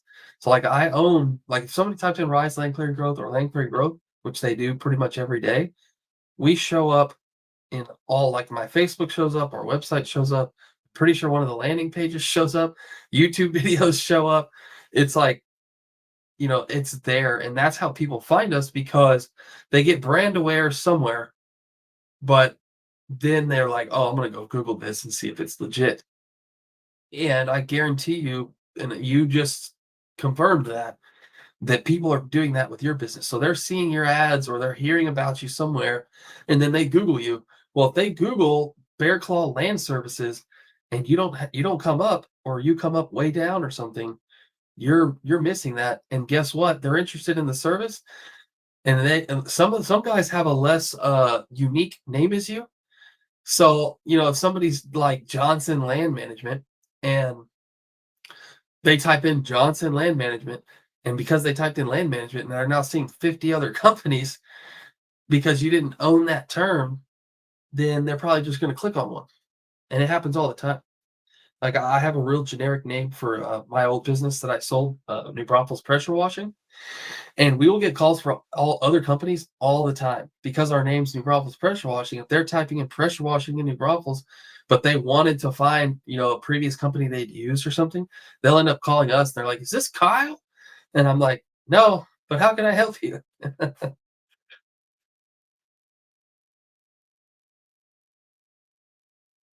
I don't hear you.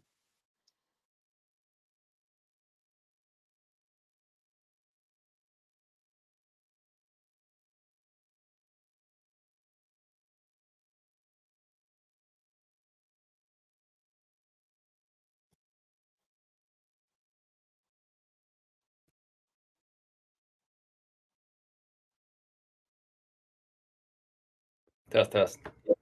There you Yeah, I can my AirPods are messed up. Something on the audio here, but yeah, I'm with you, man. Like, and we talk about that in the pro group here.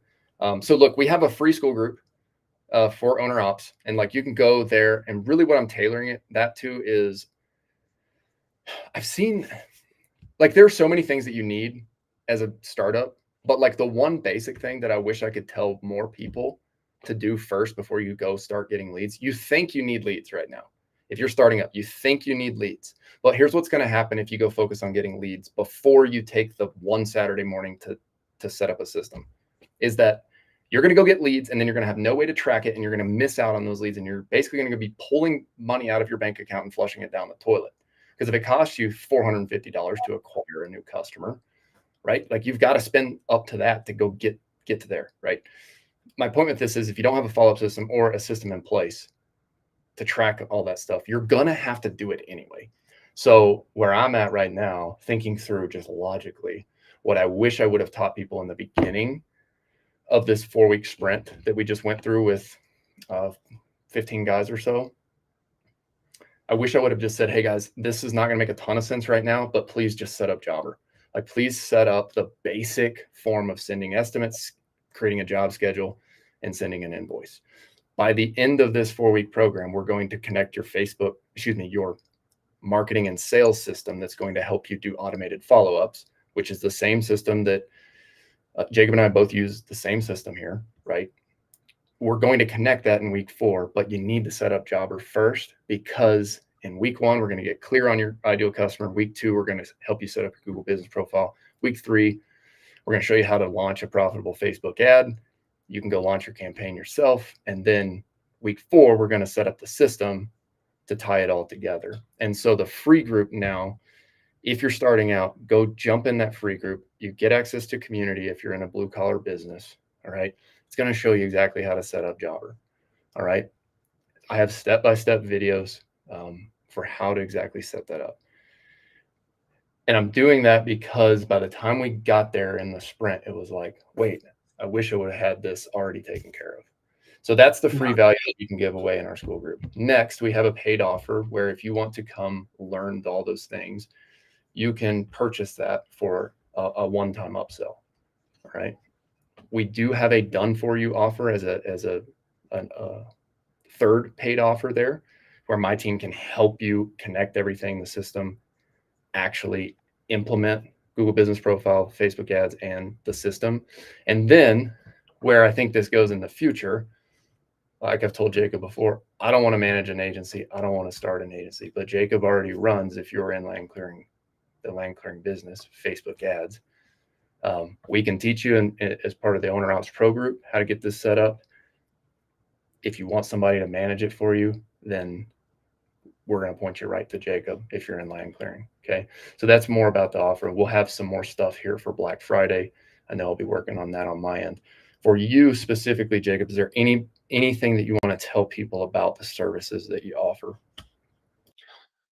Well, I just want to point out something that you said, that it's so hiring us will be so much better for you if you have done all of those things first.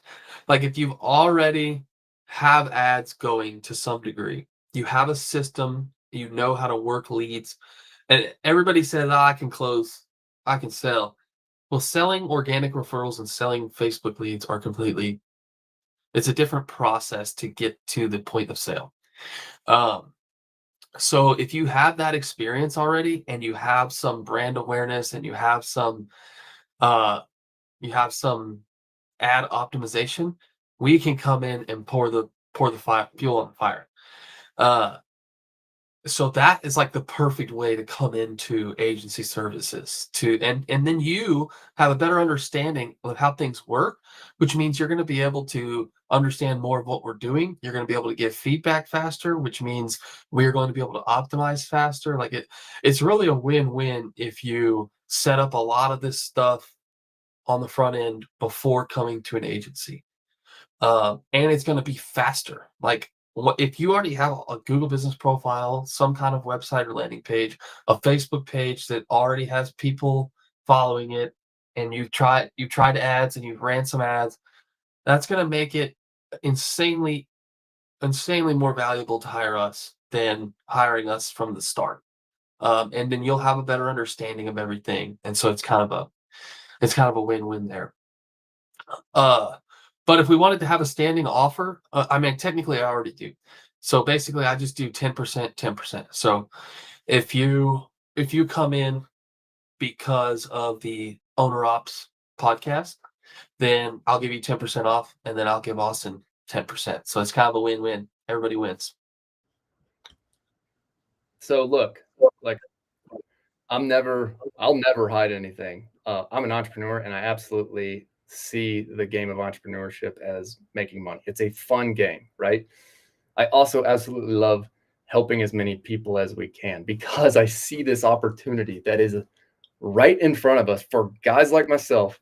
I literally grew up working in my dad's concrete business, pouring concrete, stamping concrete in the summers, right? That's what I was going to go home and do. And then I moved out to Colorado. I'm here.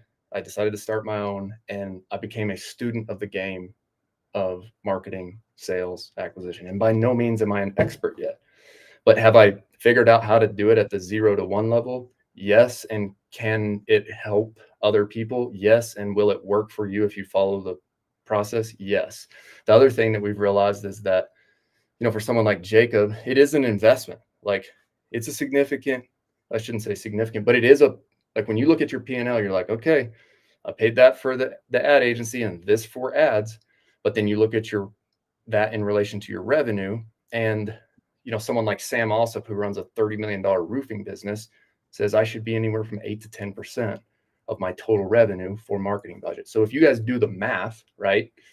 If you're doing, if you're spending, Jacob, and correct me if I'm wrong on pricing, let's just say you're spending, 50 grand a year on Jacob's agency services, then you're right in line with what people are doing at scale if you're generating $500,000 in revenue, right? And that's kind of where we were at whenever we were at that $500,000. Is like, I'm somewhere between 40 and 50K of marketing spend, right? But some people see it as a cost, other people see it as investment. I see it as investment. And so if you want to get through those early stages easier, the offer that I've come up with is like, hey, here's how to do it. I'll give you something for free on the front end to help you set up Jobber, because I believe whether you use Jobber or not, you need a quoting, scheduling, estimating system regardless. Second, I'll teach you exactly what we did to start Bear Claw by setting up and optimizing Google Business, launching a Facebook ad campaign on our own before we hired an agency, and then third, building this sales and automation system. And as Doug says right here, yes, it is a lot to bite off at one time. We covered a ton in 4 weeks. Doug, if you have any feedback here for, the 4-week process, would sure appreciate it. But by the time we get through that, you're going to have everything set up and implemented that Jacob needs you to have set up, right? But if you're at the early stages of revenue, you're going to see that I don't know exactly what your prices are in your different packages, 36 to 50K a year investment as a really hard pill to swallow.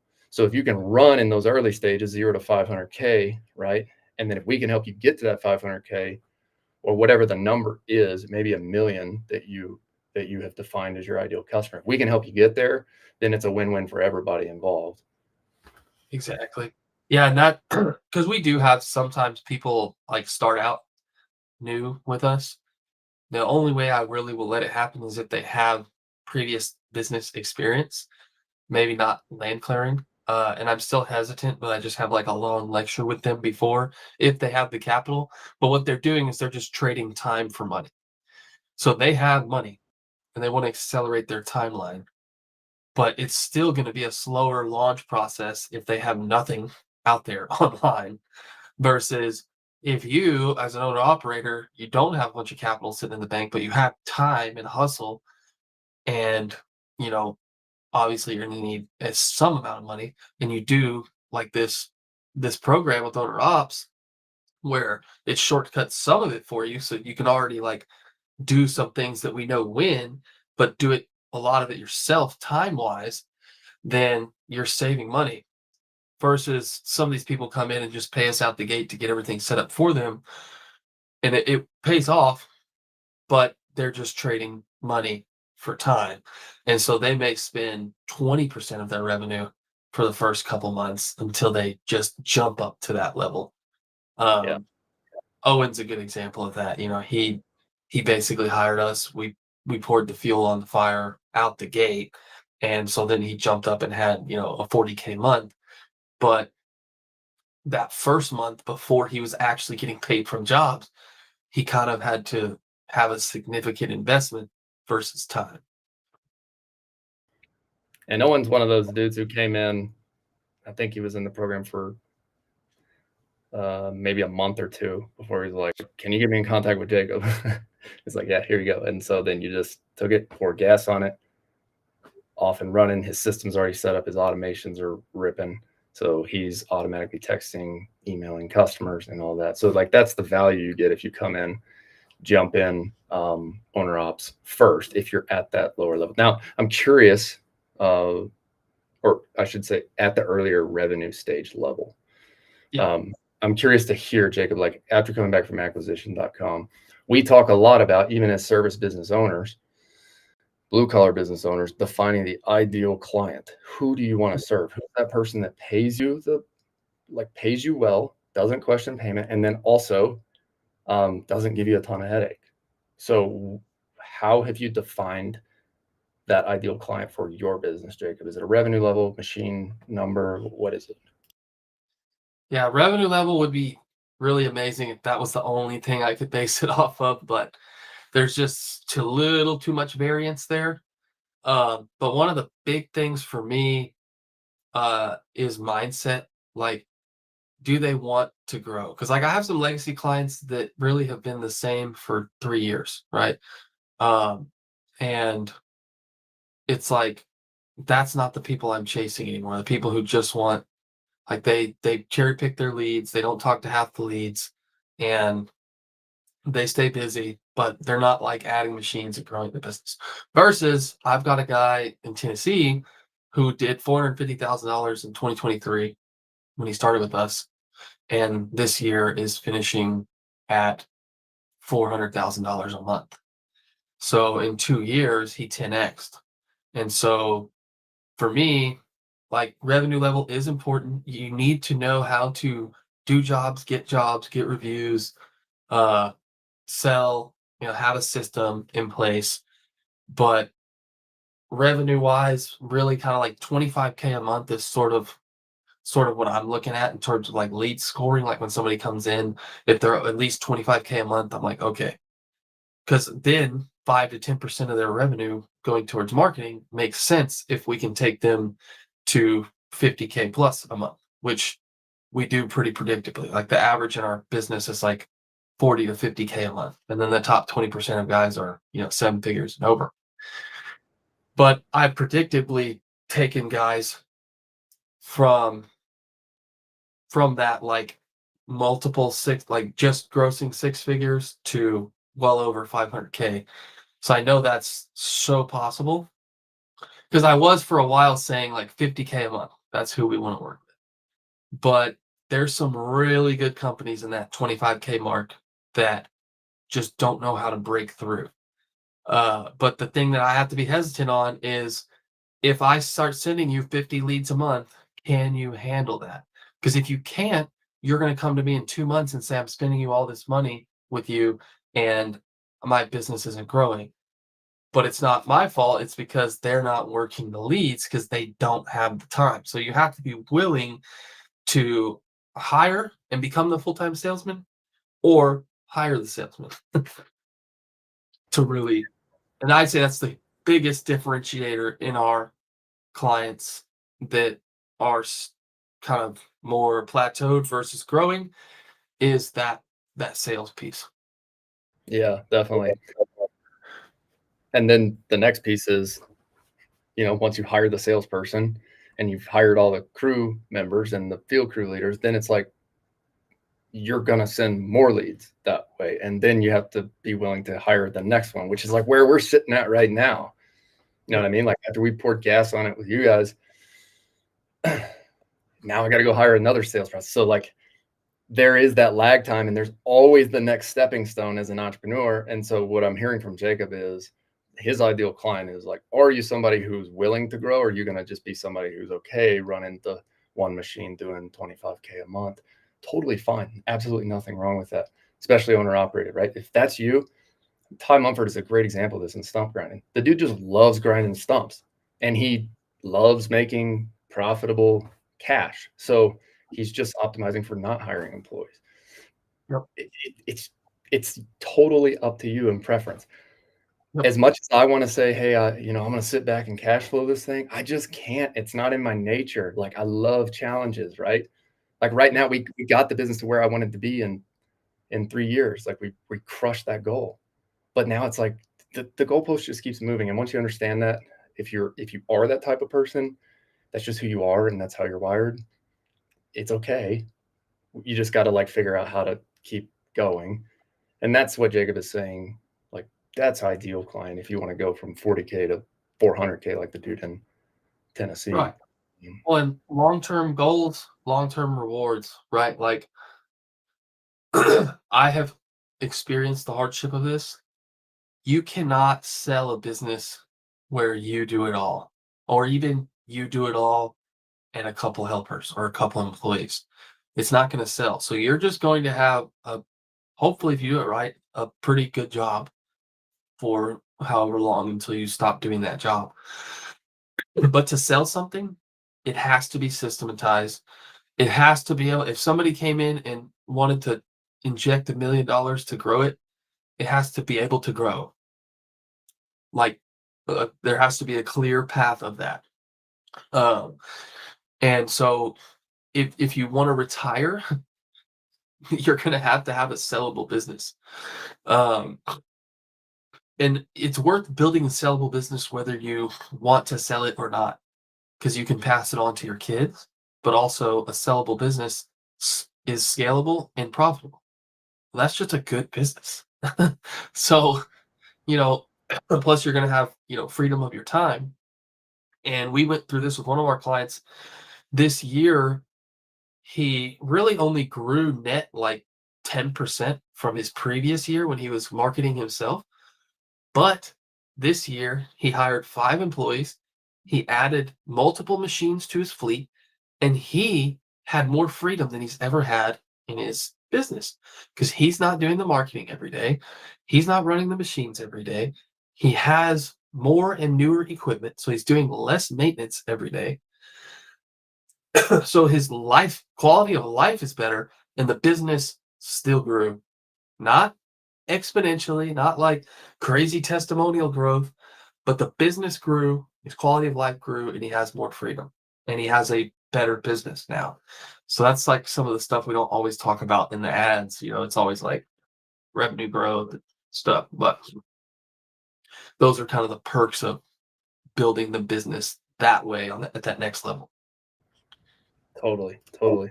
I do want to hit on one thing Doug said here, messaging mastery. So, like this at the beginning of the paid group, we have Owner Ops free in school, and then Owner Ops Pro. And the Pro is you get access to the paid stuff.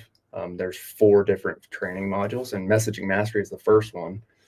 So I believe after you set up Jobber and get your baseline set, like you've got to go get crystal clear on the ideal customer.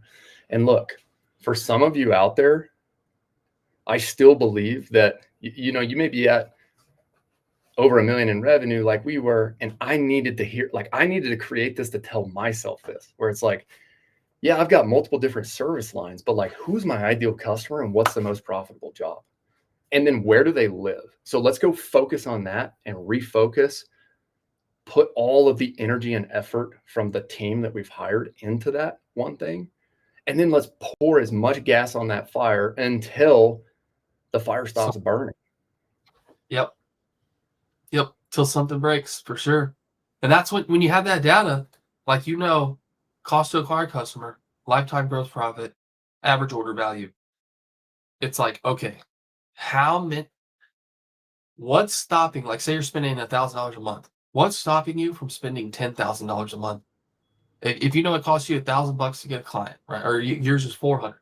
Yeah. So what's stopping you? You get, say, 10 jobs a month. What's stopping you from getting 50? Solve for that. Then, move on. So you run it up until you can't anymore, and then you get that constraint out of the way, and then you do it again. And I'll tell you what was stopping me, right?